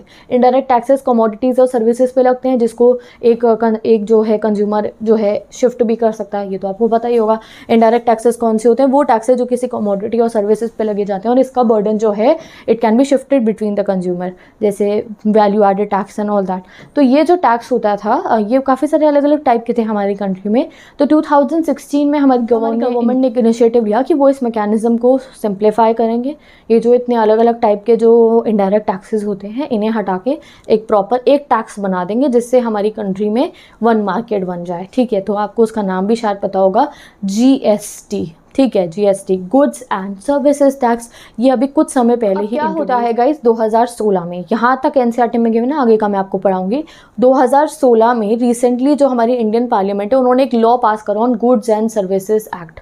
ठीक है, बट यहाँ गाइस देखो पास लिखा है, बट अगर आप गूगल पे चेक करोगे तो इंट्रोड्यूस करा गया था 2016 में हमारी पार्लियामेंट में ये गुड्स एंड सर्विसेज एक्ट। ठीक है, तो इंट्रोडक्शन हुआ था 2016 में और 2017 में जाके इस एक्ट को पास कर दिया जाता है और 2017 जुलाई में जो है GST लागू हो जाता है। ठीक है, तो इस चीज़ को, डेट एंड इवेंट्स को आप ध्यान रखना। तो हमारा जो ये GST है, इसका जो है कौन से एक्ट में पास हुआ है, ये गुड्स एंड सर्विसेज एक्ट बना था, उसके तहत ये GST जो है वो लागू होता है। 2016 में ये पार्लियामेंट में प्रेजेंट हुआ। हर एक जो भी कोई लॉ बनना होता है पहले वो पार्लियामेंट में प्रेजेंट होता है, इंट्रोड्यूस होता है। लोकसभा राज्यसभा जब उन्हें पास करती है then it becomes the law. ठीक है, कोई भी एक्ट लॉ कैसे बनता है, पहले राज्यसभा लोकसभा जब दोनों का अप्रूवल मिल जाता है फिर वो एक लॉ बनता है। तो 2016 में इंट्रोड्यूस होता है, 2017 तक जाके पास हो जाता है। जुलाई 2017 में GST goods and services tax India में इंट्रोड्यूस होता है। अब इंडिया में गवर्नमेंट ने क्यों जीएसटी इंट्रोड्यूस करा था, उसका रीज़न एग्जाम में आ जाता है कि क्यों हमारी कंट्री में हमारी गवर्नमेंट ने ये सोचा कि जीएसटी लगाया जाए। तो उनका रीज़न ये था, सबसे पहला था कि जो है हमारी कंट्री को एडिशनल टैक्स जो है वो मिल पाए, ठीक है, एक रेवेन्यू सोर्स बन रहा है। साथ ही के साथ में सबसे मेजर रीज़न ये था कि जो टैक्स इवेशन हो रहा है, जो बच रहे हैं लोग टैक्स देने से, वो ना हो, and one nation one tax one market बन जाए। हमारे नेशन का एक टैक्स और एक कॉमन मार्केट का टैक्स बन जाए। जैसे आज के समय पे आप गुड्स खरीदते हो, जैसे अगर आप टेक्सटाइल खरीद रहे हो, कोई अपना मतलब कपड़े वपड़े खरीदे हो, उस पर भी जीएसटी लगी होती है। मोबाइल फ़ोन वगैरह खरीदते हो, उस पर भी जीएसटी लगी होती है। सर्विसेज पे भी जीएसटी होती है। तो हाँ, जीएसटी लगा दिया गया to make a common market. अब जीएसटी को थोड़ा और डिटेल में पढ़ लेते हैं क्योंकि ये एडेड टॉपिक है, यहाँ सारी डिटेल्स गिवन है। यहाँ आप देख सकते हो, GST is known as the goods and service tax, और ये एक टाइप का इनडायरेक्ट टैक्सेस है। इसने हमारी कंट्री में जो पहले ज़माने में जो इनडायरेक्ट टैक्सेस चल रहे थे उसको रिप्लेस कर दिया है। जैसे यहाँ मैंने मेंशन भी करा है, GST has replaced almost 17 indirect taxes. तो जैसे कि जो ये वैल्यू एडेड टैक्स था, सेल्स टैक्स, एक्साइज ड्यूटी, इन सबको रिप्लेस करके एक ही नाम दे दिया हमने, एक ही तरीके का टैक्स मान दिया, goods and service tax, GST. ठीक है, अभी मैं बहुत डिटेल में नहीं पढ़ा रही हूँ आपको क्योंकि we don't know added topic में हमें कितना पढ़ना है, तो जो मोस्ट इंपॉर्टेंट है वो बता रही हूँ। तो काफ़ी सारे टैक्सेस को रिप्लेस करके हमारा जीएसटी बना था, इनडायरेक्ट टैक्सेस को रिप्लेस करके जीएसटी बना था। अब ये GST it came into effect on 1 जुलाई 2017। 1 जुलाई को 2017 को जीएसटी लागू हो गया था। उसके बाद से गाइस जीएसटी बिल्कुल कंपलसरी हो गया। तो now we have completed GST also. अब हम चलते हैं फॉरेन एक्सचेंज रिफॉर्म्स पे। ठीक है, अब फॉरेन एक्सचेंज आपको पता है, वैसे ही हमारा फॉरेन एक्सचेंज बहुत डाउनफॉल में चला गया था। हमारे पास 2 हफ्ते के इंपोर्ट्स के भी पैसे नहीं थे। तो सबसे पहला फॉरेन एक्सचेंज का रिफॉर्म में आप वही मेंशन करोगे जो हम पढ़ चुके हैं स्टेबलाइजेशन मेजर में। वो क्या था, हमने अपनी करेंसी जो थी उसकी वैल्यू को डिवैल्यूएट करा और उससे हमारे एक्सपोर्ट्स बढ़े। साथ ही के साथ में एक्सपोर्ट्स बढ़ने के साथ हमारी इनकम जो थी वो जनरेट हुई फॉरेन एक्सचेंज की। लोगों ने हमारी कंट्री से एक्सपोर्ट स्टार्ट कर दिए। साथ ही के साथ में हमने क्या करा था, फॉरेन एक्सचेंज चैप्टर में पढ़ा था ये वाला रिफॉर्म, दैट पहले हमारी जो रुपये की वैल्यू थी वो हमारी गवर्नमेंट कंट्रोल करती थी कैसे डिटरमाइन होगी। बट अब वो जो गवर्नमेंट का कंट्रोल था वो हट गया था। अब प्रॉपर जो मार्केट फोर्सेस है, डिमांड एंड सप्लाई, वो हमारी कंट्री की करेंसी की वैल्यू डिटरमाइन करने वाली थी। ठीक है, तो दीज वर द रिफॉर्म्स जो हमारी कंट्री की गवर्नमेंट ने लिए थे in the foreign exchange sector. अब आता है last but not the least, trade and investment. ये बहुत इंपॉर्टेंट था हमारे लिए करना। अब ट्रेड सेक्टर आपको पता है हमने क्या कर रखा था, कोटास सेट कर रखे थे। इंपोर्ट पे बहुत तारीफ लगाते थे, उस वजह से हमारे यहाँ ज़्यादा इंपोर्ट्स नहीं थे। ठीक है, तो हमने वो सारे रिस्ट्रिक्शन हटाने शुरू करे। हमने कंट्री के दरवाजे बंद कर रखे थे, भाई बाहर के देश की कंट्रियाँ तुम्हें अलाउड नहीं है हमारे यहाँ ना, वो हमने दरवाजे खोल दिए। अब एप्पल, डोमिनोज, hyundai और ये फिलिप्स वगैरह आ जाओ, अपने एमएनसी लगाओ हमारे यहाँ, वी कैन वर्क टुगेदर। ठीक है, तो वो सब हमने रिस्ट्रिक्शन हटाने शुरू कर दिए। ठीक है, तो सबसे पहले ट्रेड के ऊपर से क्या रिस्ट्रिक्शन हटा, एग्जाम में आंसर कैसे फॉर्म करोगे, तो we dismantle the quantitative restriction. Quantitative restriction जो हमने इंपोर्ट की क्वांटिटी पर रिस्ट्रिक्शन लगाए थे, और सिर्फ इंपोर्ट नहीं, हमने एक्सपोर्ट की क्वांटिटी पे भी रिस्ट्रिक्शन लगाए थे। जैसे जो फूड ग्रेन होता है ना, अनाज, उसकी क्वांटिटी पे हमने रिस्ट्रिक्शन लगाया था कि इससे ज़्यादा हम एक्सपोर्ट नहीं कर सकते हैं। तो वो तो हमने 2001 अप्रैल में जाके हटाया था। 1991 में भी नहीं, 2001 अप्रैल में जाके हमने ये फूड के ऊपर जो हमारा एग्रीकल्चर प्रोडक्ट के ऊपर जो एक्सपोर्ट के कोटास थे वो बाद में हटाए, क्योंकि हमें अपनी फूड सफिशिएंसी को खतरे में नहीं डालना था। तो जो इम्पोर्ट थे कोटास जो थे, इंपोर्ट के ऊपर जो कोटास सेट थे कि हाँ इतना ही क्वांटिटी में आप इंपोर्ट करवा सकते हो, वो सब हट गए। अब जिसकी जो मर्जी है वो इंपोर्ट करा सकते हैं। और नेक्स्ट जो तारीफ़ रेट्स थे, यानी कि तारीफ़ जो भी आप कहो, मैं तो तारीफ़ ही कह देती हूँ, तो तारीफ़ रेट रिड्यूस करे गए इंपोर्ट्स के ऊपर। तो हाँ, इंपोर्ट्स अट्रैक्ट हुए हमारे यहाँ पे और इंपोर्ट्स आए। अब इंपोर्ट्स आने का हमारी कंट्री में फ़ायदा क्या हुआ, जो लो क्वालिटी मटेरियल हमारे यहाँ बन रहा था, जब कंपटीशन आया तो हमारे प्रोड्यूसर्स ने अच्छी क्वालिटी का मटेरियल, पेन हो गया, बाईसाइकिल हो गई, फ़ोन हो गए, उन सबको अच्छी क्वालिटी का बनाना शुरू कर दिया। नेक्स्ट, लाइसेंस लेना इंपोर्ट करने के लिए, वो भी हट गया। पहले अगर आपको चीज़ों को इंपोर्ट करना था तो लाइसेंस लेना पड़ता था, अब लाइसेंस हट गया। Anything you want to import, any good service you can import, but अभी भी कुछ रिस्ट्रिक्शन थे। जैसे कि अगर तुमने कोई हजार्डियस एनवायरमेंटल सेंसिटिव इंडस्ट्री है तुम्हारी, उसका तुम्हें कोई इंपोर्ट करना है तो देयर वाज लाइसेंस। तो दिस वॉज द हमारा changes, reforms in the trade and investment sector. अब आते हैं गाइज, हमने लिबरलाइजेशन कंप्लीट कर लिया है। लिबरलाइजेशन के दोस्त के पास प्राइवेटाइजेशन, जो हमारे लिए नेक्स्ट काम था करना ज़रूरी। अब प्राइवेटाइजेशन क्या होता है, जब भी कोई पब्लिक सेक्टर अंडरटेकिंग, आपने पढ़ा बहुत सारी पब्लिक सेक्टर्स होते हैं हमारे यहाँ पे इंडिया में, बहुत सारे PSUs थे। एक बुक में एक पूरा बॉक्स दे रखा है जिसमें बता रखा है हमारे PSUs को हमने रत्नों में डिवाइड कर रखा था, कुछ महारत्न्स, कुछ नवरत्न्स, कुछ मिनी रत्न्स होते थे, वो हमारे को प्रॉफिट देते थे, ठीक है। अब ये जो हमारे PSUs थे, public sector undertakings, in public sector undertakings जो गवर्नमेंट किया, PSU किसके, गवर्नमेंट किया। जब गवर्नमेंट ने अपनी इंडस्ट्री को की जो ओनरशिप है उसको जो है किसको ट्रांसफ़र कर दिया, प्राइवेट सेक्टर को, उसको हम कहते हैं प्राइवेटाइजेशन। तो इसकी डेफिनेशन कैसे बनाओगे, जैसे हमने लिबरलाइजेशन की बनाई ना, तो देखो जब कोई गवर्नमेंट अपनी PSUs की, अपनी पब्लिक सेक्टर अंडरटेकिंग की ओनरशिप, ठीक है, या फिर मैनेजमेंट जो है ट्रांसफ़र कर देती है, मेरी राइटिंग पे ध्यान मत देना, सुनते रहो, ट्रांसफ़र कर देती है किसको, प्राइवेट इंडस्ट्रीज़ को। कौन सी, प्राइवेट इंडस्ट्रीज़ को, उसको हम कहते हैं प्राइवेटाइजेशन। यानी कि ये गवर्नमेंट की एक इंडस्ट्री है। अब गवर्नमेंट की ये इंडस्ट्री लॉस में जा रही है, तो गवर्नमेंट क्या करेगी, इसकी ओनरशिप जो है वो किसी प्राइवेट इंडिविजुअल को बेच देगी। ये बहुत अलग अलग तरीक़ों से होता है ये, कि भैया कोई गवर्नमेंट का PSU बिक रहा है, टेंडर्स, ऑल दैट, बहुत तरीके होते हैं जिससे कोई गवर्नमेंट सेक्टर की इंडस्ट्री जो है वो किसी प्राइवेट सेक्टर के पास जाती है। अब गवर्नमेंट पे भी बहुत सारे तरीके होते हैं, कभी कभी गवर्नमेंट जो है एंटायर ओनरशिप अपनी बेच देती है, कि भाई पूरी की पूरी कंपनी, पूरी की पूरी इंडस्ट्री ही बेच दी, या कि भाई कोई प्राइवेट इंडिविजुअल, उन पर बड़ा ढेर सारा पैसा है, उन्होंने आए भैया सूटकेस बैग वैग लेके और पूरा लीगल वीगल जो भी कुछ तरीके होते होंगे उस तो उन्होंने पूरी ये गवर्नमेंट की इंडस्ट्री खरीद ली। अब ये प्राइवेट इंडिविजुअल की हो गई। या फिर गवर्नमेंट के पास एक और तरीके भी होते हैं कि वो क्या करें, वो स्ट्रैटेजिकली अपनी प्राइवेटाइजेशन करें, स्ट्रैटेजिकली अपनी जो ये पब्लिक सेक्टर अंडरटेकिंग्स हैं उनको जो है प्राइवेटाइज करें। वो क्या होता है, कुछ शेयर्स बेच के, यानी कि गवर्नमेंट ने सोचा कि भाई ये मेरा लॉस में जा रहा है तो 50% बेच देता हूँ, कोई प्राइवेट बिजनेसमैन आएगा जिसका दिमाग चलेगा प्रॉफिट कमाने के लिए, तो वो 50% उनका होगा और वो कंपनी को प्रॉफिट के तरफ ले जाएंगे, वो इंडस्ट्री को प्रॉफिट की तरफ ले जाएंगे। तो एग्जैक्टली चाहे गवर्नमेंट पूरी बेचे या कुछ शेयर्स बेचे, क्या कहा जाएगा, प्राइवेटाइजेशन मतलब when the government transfer ownership and management of public sector undertakings to private sector, it is known as privatization, ठीक है।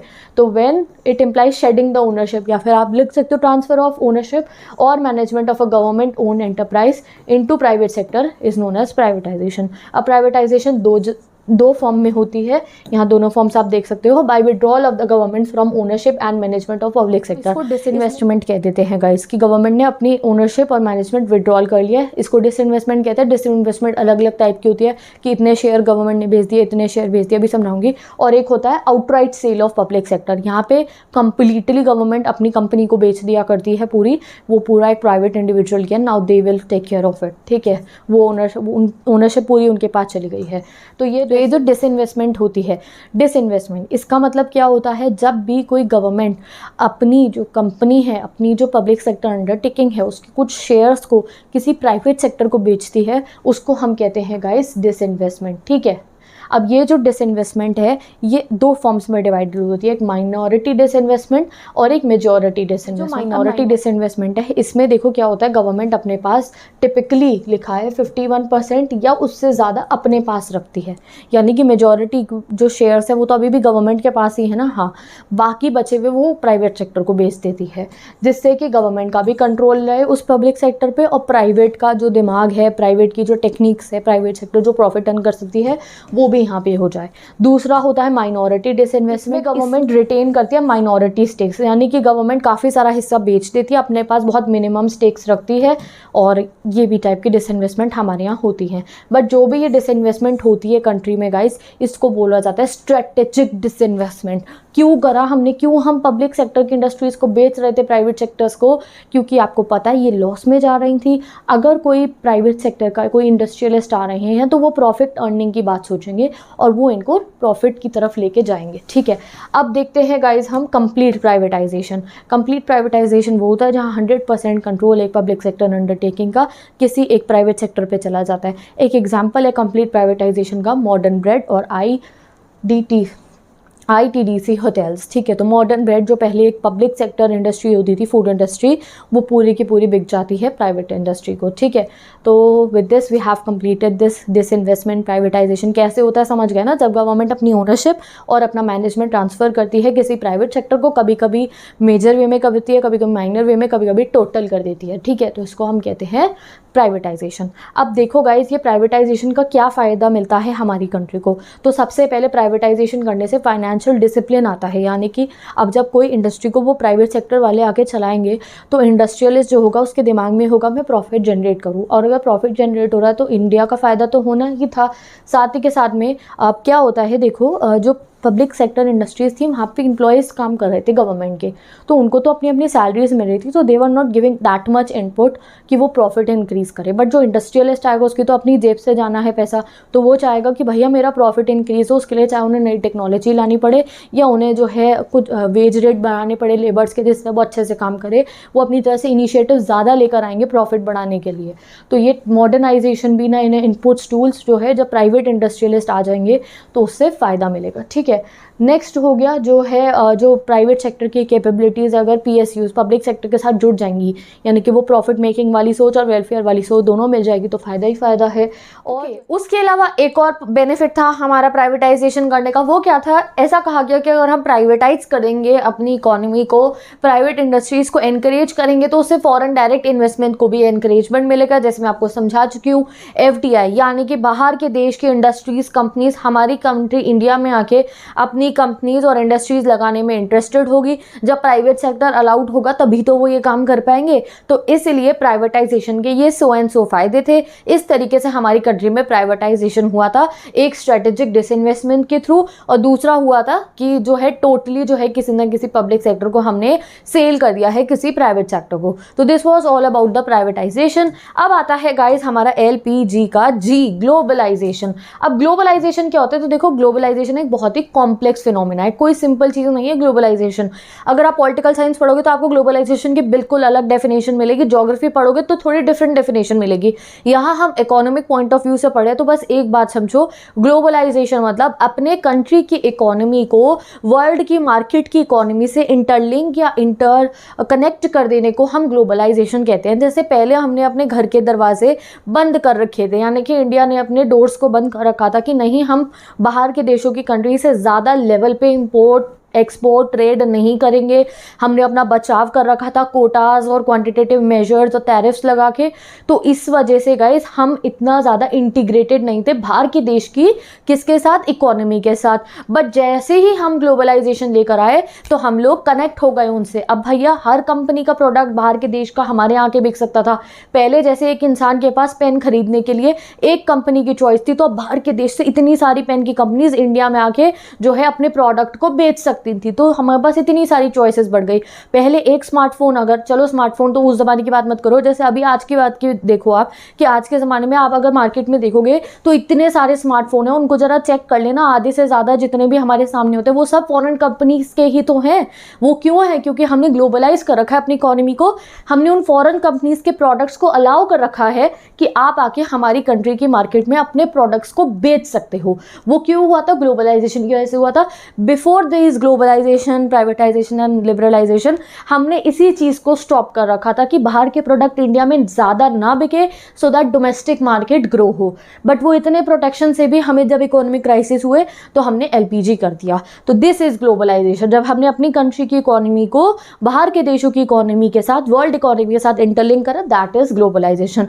अब ये जो ग्लोबलाइजेशन होता है गाइस, इसमें बेसिकली जो है हम क्या पढ़ने वाले हैं, मेजर आपको अपने टॉपिक में क्या पढ़ना है, एक आउटसोर्सिंग का जो एक कॉन्सेप्ट होता है वो हमें पढ़ना है। बट आउटसोर्सिंग पढ़ने से पहले एक बात आपको बताना चाहती हूँ कि जब ग्लोबलाइजेशन होता है ना किसी भी इकोनॉमी का, तो वो तभी हो सकता है जब कंट्री पहले ही L और P कर चुकी हो। L और P मतलब लिबरलाइज कर चुकी हो अपनी इकोनॉमी को और प्राइवेटाइजेशन अलाउ कर दिया, तभी तो ग्लोबलाइजेशन पॉसिबल होगा। तो ग्लोबलाइजेशन तभी पॉसिबल है जब आपने लिबरल करा है पहले अपनी इकोनॉमी को, यानी कि जो इतने रिस्ट्रिक्शंस और आप लोगों ने लाइसेंस सिस्टम लगा रखा है वो हटाओगे, तभी इकोनॉमी ग्लोबली कनेक्ट हो सकती है बाहर के देशों के साथ। जब प्राइवेटाइजेशन अलाउ होगी तभी तो भैया, वो मैकडोनल्ड तो एक प्राइवेट कंपनी है ना, तो इंडस्ट्री है, कंपनी हो गई वो, तो वो कैसे इंडिया में आके अपनी जो है ब्रांचेस खोल सकती है, तभी खोल सकते हैं जब हमारे यहाँ प्राइवेट सेक्टर अलाउड होगा। ठीक है, अब हमने रिजर्वेशंस लगा रखे, रिस्ट्रिक्शंस लगा रखे हैं, जब तक लिबरलाइजेशन और प्राइवेटाइजेशन नहीं होगा तब तक ग्लोबलाइजेशन भी इजीली नहीं हो सकता है। तो ग्लोबलाइजेशन एक तरीके से रिजल्ट होता है एल और पी का, लिबरलाइजेशन का और प्राइवेटाइजेशन का। तो यही बात यहाँ लिखी है कि ग्लोबलाइजेशन क्या है, ये वेरियस आउटकम है किसका, वेरियस सेट ऑफ पॉलिसीज का। कौन सी पॉलिसीज का, लिबरलाइजेशन और प्राइवेटाइजेशन की पॉलिसी का आउटकम होता है ये ग्लोबलाइजेशन।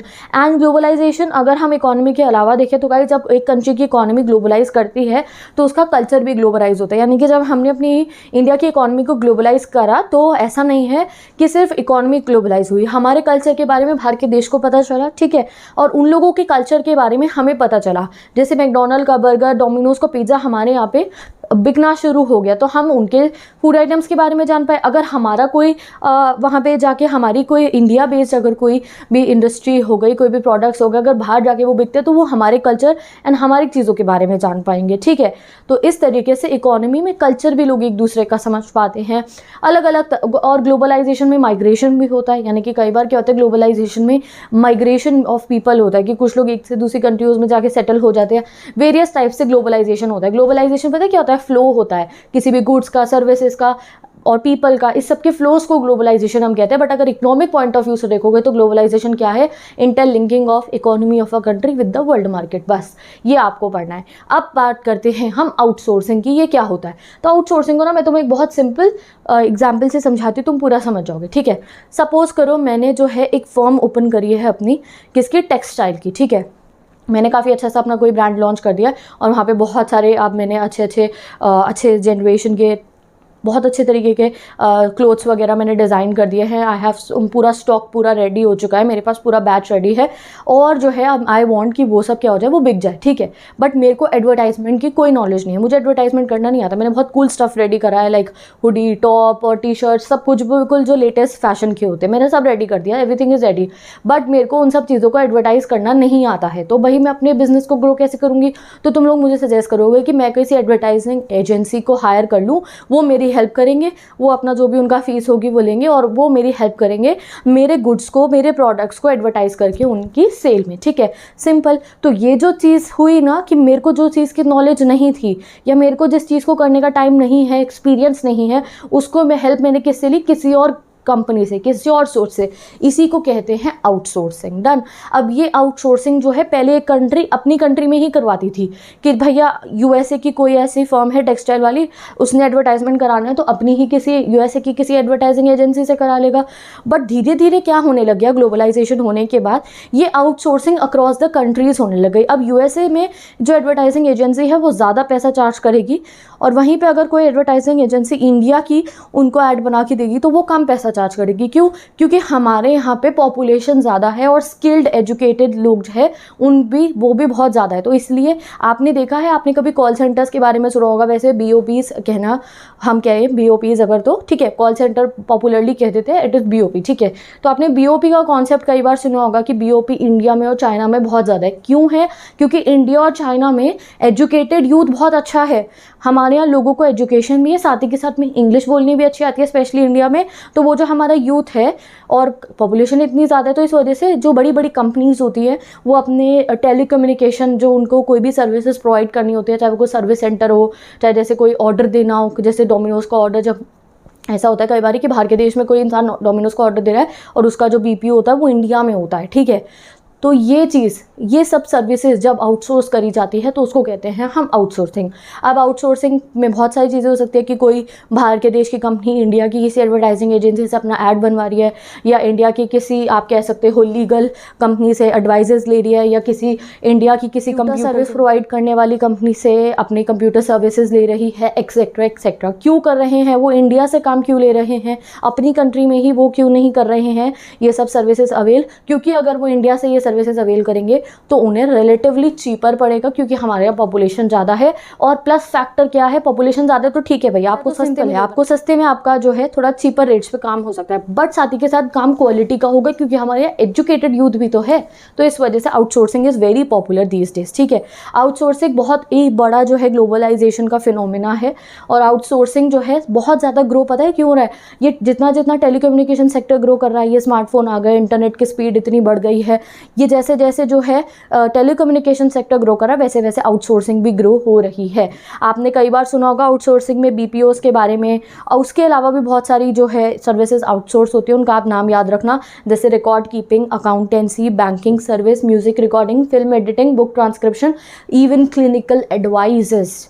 बाहर के देश के लोग इंडिया की जो कुछ क्लिनिकल एडवाइजरी जो है कंपनीज़ हैं उनसे एडवाइजर्स लेते हैं, ठीक है, या कोई कंपनी बाहर के देश के उन्होंने अपने जो एडवाइज़र्स हैं वो इंडिया से हायर कर रखे हैं, ठीक है, या इंडिया में ही पूरी वो कंपनी लगी है, वो उनको जो है एडवाइस कर रहे हैं। तो this is the concept of outsourcing जो ग्लोबलाइजेशन की वजह से पॉसिबल हुआ है। 2 रीज़न जिसकी वजह से इंडिया एक काफ़ी अच्छा डेस्टिनेशन बन गया आउटसोर्सिंग करवाने के लिए, availability of skill man power in India, और साथ ही के साथ में at low wage rates. Done. अब मूव करते हैं हम अपने ग्लोबलाइजेशन के नेक्स्ट टॉपिक पे, वो होता है guys world trade organisation. World trade organisation किसका आप कह सकते हो, उसकी पेरेंट ऑर्गेनाइजेशन कौन है? उसकी पेरेंट ऑर्गेनाइजेशन है GATT, ठीक है। GATT क्या है? General agreement on trade and तारीफ। ये बना था 1948 में। पहले इसके पापा के बारे में पढ़ो ना, फिर इसके बारे में पढ़ना। तो WTO के पापा जी कौन थे? ये थे general agreement on trade and तारीफ। ये 1948 में इस्टेब्लिश हुआ था। इसे 23 कंट्रीज़ ने मिलकर बनाया था। क्यों? सो दैट ये जो कंट्रीज़ है आपस में मल्टीलेटरल ट्रेड कर पाएँ, यानी कि अच्छे तरीके से ये ट्रेड कर पाएँ। और जिन 23 कंट्रीज़ ने इस एग्रीमेंट को साइन करा था उन्हें इक्वल अपॉर्चुनिटी मिले कि वो सब जो है अच्छे तरीके से ट्रेड फैसिलिटेट कर पाए। अब पता है कई बार क्या होता है, ये जो कंट्रीज़ होती है ना, डेवलप्ड कंट्रीज़, ये अपना ट्रेड के बारे में तो अच्छे से सोच लेती हैं कि इनके गुड्स बिके अच्छे से, और इनके जो है मार्केट्स में जो है ये अपनी बड़ी बड़ी फैक्ट्रीज़ की गुड्स हमारे यहाँ पे लाके बेचे। बट ये अपने बाकी कंट्रीज़ को चॉइसेस ज़्यादा नहीं देते थे, ना उन्हें ज़्यादा ग्रो होने का मौका देते थे। तो इसलिए GATT बना कि बहुत सारी कंट्रीज़ आपस में मल्टीलेटरल ट्रेड कर पाए, 23 कंट्रीज़। बट फिर क्या हुआ, ये जो GATT है इससे क्या बन जाता है? वर्ल्ड ट्रेड ऑर्गेनाइजेशन बन जाती है। ये एंड हो जाता है और ये WTO आ जाती है 1995 में। अब ये क्यों एंड होता है वो नहीं पढ़ना आपको, बस ये समझ लो कि जो WTO है वो सक्सेसर ऑर्गेनाइजेशन है GATT की। तो WTO कब बनता है? 1995 में। और WTO का फंक्शंस क्या होते हैं, एम क्या है, फंक्शंस क्या है, तो यहाँ मैंने पॉइंट्स में लिख दिया है।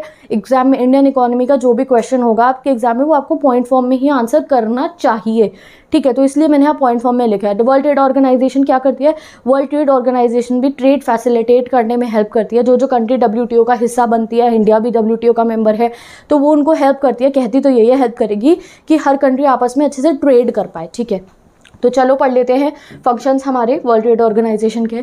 तो सबसे पहला इसका एम क्या होता है कि establish a rule based trading regime in which Nations can not place arbitrary restrictions on trade. तो एक ऐसा रेजाइम बनाए, जो जो कंट्रीज़ इस WTO का पार्ट बनेंगी वो कंट्रीज़ एक ऐसा पूरा मार्केट सिस्टम बनाए जहाँ पे कोई भी एक कंट्री जो इसका मेंबर है ना, ऐसा ना बहुत रिस्ट्रिक्शन लगा दे अपनी ट्रेड पे। जैसे कि अपने यहाँ तो बहुत इंपोर्ट के ऊपर तारीफ लगा दे और दूसरी कंट्रियों के जाके अपने एक्सपोर्ट कर रहे हैं। तो कुछ ऐसे कुछ इन्होंने मैकेनिज्म बनाए to enlarge production and trade services, कि वर्ल्ड लेवल पे जो जो गुड्स एंड सर्विसेज जिन जिन की ज़रूरत है उन्हें और इन्हांस करा जाए। To ensure optimum utilisation of world की रिसोर्सेज, जो वर्ल्ड की रिसोर्सेज अलग अलग जगहों पे डिस्ट्रीब्यूटेड है। आपको पता है ना रिसोर्सेज कैसी है, किसी के पास पेट्रोलियम इतना ज़्यादा, किसी के पास पानी ही नहीं है पीने का, किसी के पास पानी बहुत ज़्यादा है तो उस पर पेट्रोल नहीं है। इस तरीके से हमारी रिसोर्सेज डिस्ट्रीब्यूटेड है ना, तो ऐसा हो कि हर एक रिसोर्स का इन्हांस तरीके से और अच्छे तरीके से यूटिलाइजेशन हो। इन्वायरमेंट को प्रोटेक्ट करना, पता नहीं कितना होता है या नहीं, बट हाँ इनका एक एजेंडा है कि इन्वायरमेंट को भी प्रोटेक्ट करा जाए। टू फैसिलिटेट इंटरनेशनल ट्रेड, सबसे इंपॉर्टेंट ऑब्जेक्टिव क्या है? इंटरनेशनल लेवल पे ट्रेड अच्छे से हो पाए, चाहे वो बायलेटरल ट्रेड हो। बायलेटरल ट्रेड 2 कंट्रीज़ के बीच में होता है, मल्टीलेटरल ट्रेड 2 से ज़्यादा कंट्रीज़ के बीच में होता है। वो अच्छे से हो जाए थ्रू रिमूवल ऑफ तारीफ, या तो वो तारीफ रिमूव होके हो। अब कुछ कंट्रीज़ आपस में बायलेटरल ट्रेड एग्रीमेंट साइन कर लेते कि हम तारीफ एक दूसरे से नहीं लेंगे या बहुत मिनिमम लेंगे इंपोर्ट और एक्सपोर्ट पे। तो इनका एम क्या है कि ये कंट्रीज के बीच में बायलेटरल और मल्टीलेटरल ट्रेड को जो है बढ़ावा दे, और जो है हर कंट्री जो भी इसका मेंबर बन रही है उन्हें ग्रेटर मार्केट का एक्सेस दे, यानी कि उन्हें एक्सेस दे कि वो एक दूसरे के मार्केट को रीच कर पाए, अपने प्रोडक्ट्स लेके वहाँ पे बेच पाए। अब इसके काफ़ी ना क्रिटिसिज्म भी है WTO के, क्योंकि कुछ जो है डेवलपिंग कंट्रीज़ है जो WTO का मेंबर बनी हैं, उनके साथ क्या हुआ है, WTO का मेंबर बनने के बाद कि उनका मार्केट तो फॉरेन गुड्स के लिए ओपन हो चुका है, यानी कि जो है अब वो WTO का मेंबर बन गई, तो उनकी कंट्री के मार्केट में तो बाहर के देश के प्रोडक्ट आके बिक रहे हैं। बट जो डेवलप्ड कंट्रीज है ऑलरेडी, जैसे कि USA, हम लोग वहाँ जाके अपने जो है गुड्स को नहीं बेच पा रहे हैं, उन्होंने अपने मार्केट पे से रिस्ट्रिक्शन नहीं हटाए हैं। तो काफ़ी सारी कॉन्ट्रोवर्सीज हैं इस सब चीज़ों से रिलेटेड भी, ठीक है। तो यहाँ आप देख सकते हो, यहाँ पे बता रखी है कि कुछ स्कॉलर्स सोचते हैं कि WTO का मेंबर बनने पे डेवलपिंग कंट्रीज़ के साथ चीटिंग होती है, कि डेवलपिंग कंट्रीज़ को तो अपनी मार्केट को ओपन करना पड़ता है, इंपोर्ट के रेट्स भी जो है तारीफ्स वगैरह जो है रिड्यूस करने पड़ते हैं, फिर फॉरेन गुड्स आके हमारे यहाँ बिकने शुरू हो जाते हैं। बट जब बात करी जाए डेवलपिंग कंट्री, हमारी जैसी कंट्री के गुड्स की इनकी कंट्रीज़ में बिकने की, तो ये अपनी मार्केट को जो है ओपन नहीं करते हैं, इतना फ्री नहीं करते हमारे लिए, तो थोड़ी सी चीटिंग करते हैं ये लोग, ये कुछ स्कॉलर्स का कहना है। अगर हम इंडिया की बात करें तो हम वर्ल्ड ट्रेड ऑर्गेनाइजेशन के मेंबर है। अगर किसी स्टूडेंट को पता है हम कब WTO के मेंबर बने थे तो प्लीज़ मुझे कमेंट सेक्शन में बताना, ओके। और आपका टेस्ट है ये, वैसे भी आपको पता होना चाहिए। तो हम मेंबर बन गए थे वर्ल्ड ट्रेड ऑर्गेनाइजेशन के, और हमने हमेशा ही वर्ल्ड ट्रेड ऑर्गेनाइजेशन के जो भी रूल्स रेगुलेशन है, जो भी हमने प्रॉमिस करा था, कमिटमेंट करते वर्ल्ड ट्रेड ऑर्गेनाइजेशन को, वो सब हम फुलफिल करते हैं। उनमें से एक सबसे बड़ा कमिटमेंट ये था कि हम जो है लिबरलाइज रखेंगे अपनी ट्रेड को, ज़्यादा रिस्ट्रिक्शन नहीं लगाएंगे ट्रेड पे, by removing quantitative restriction of import. वो जो हमारा इंपोर्ट पे इतना ज़्यादा हमने कोटा सेट कर रखे थे वो हम हटा देंगे, और टैरिफ रेट्स हम रिड्यूस कर देंगे। तो ये दोनों बातें हमने WTO की मानी, और अभी भी उसको जो है हमने माना हुआ है, ठीक है। हमने अपने कमिटमेंट पे वर्क करा है, ठीक है। तो this was all about the WTO। And अब आपका गाइस पूरा का पूरा ये चैप्टर कंप्लीट हो चुका है, मतलब LPG आप समझ चुके हो, ठीक है।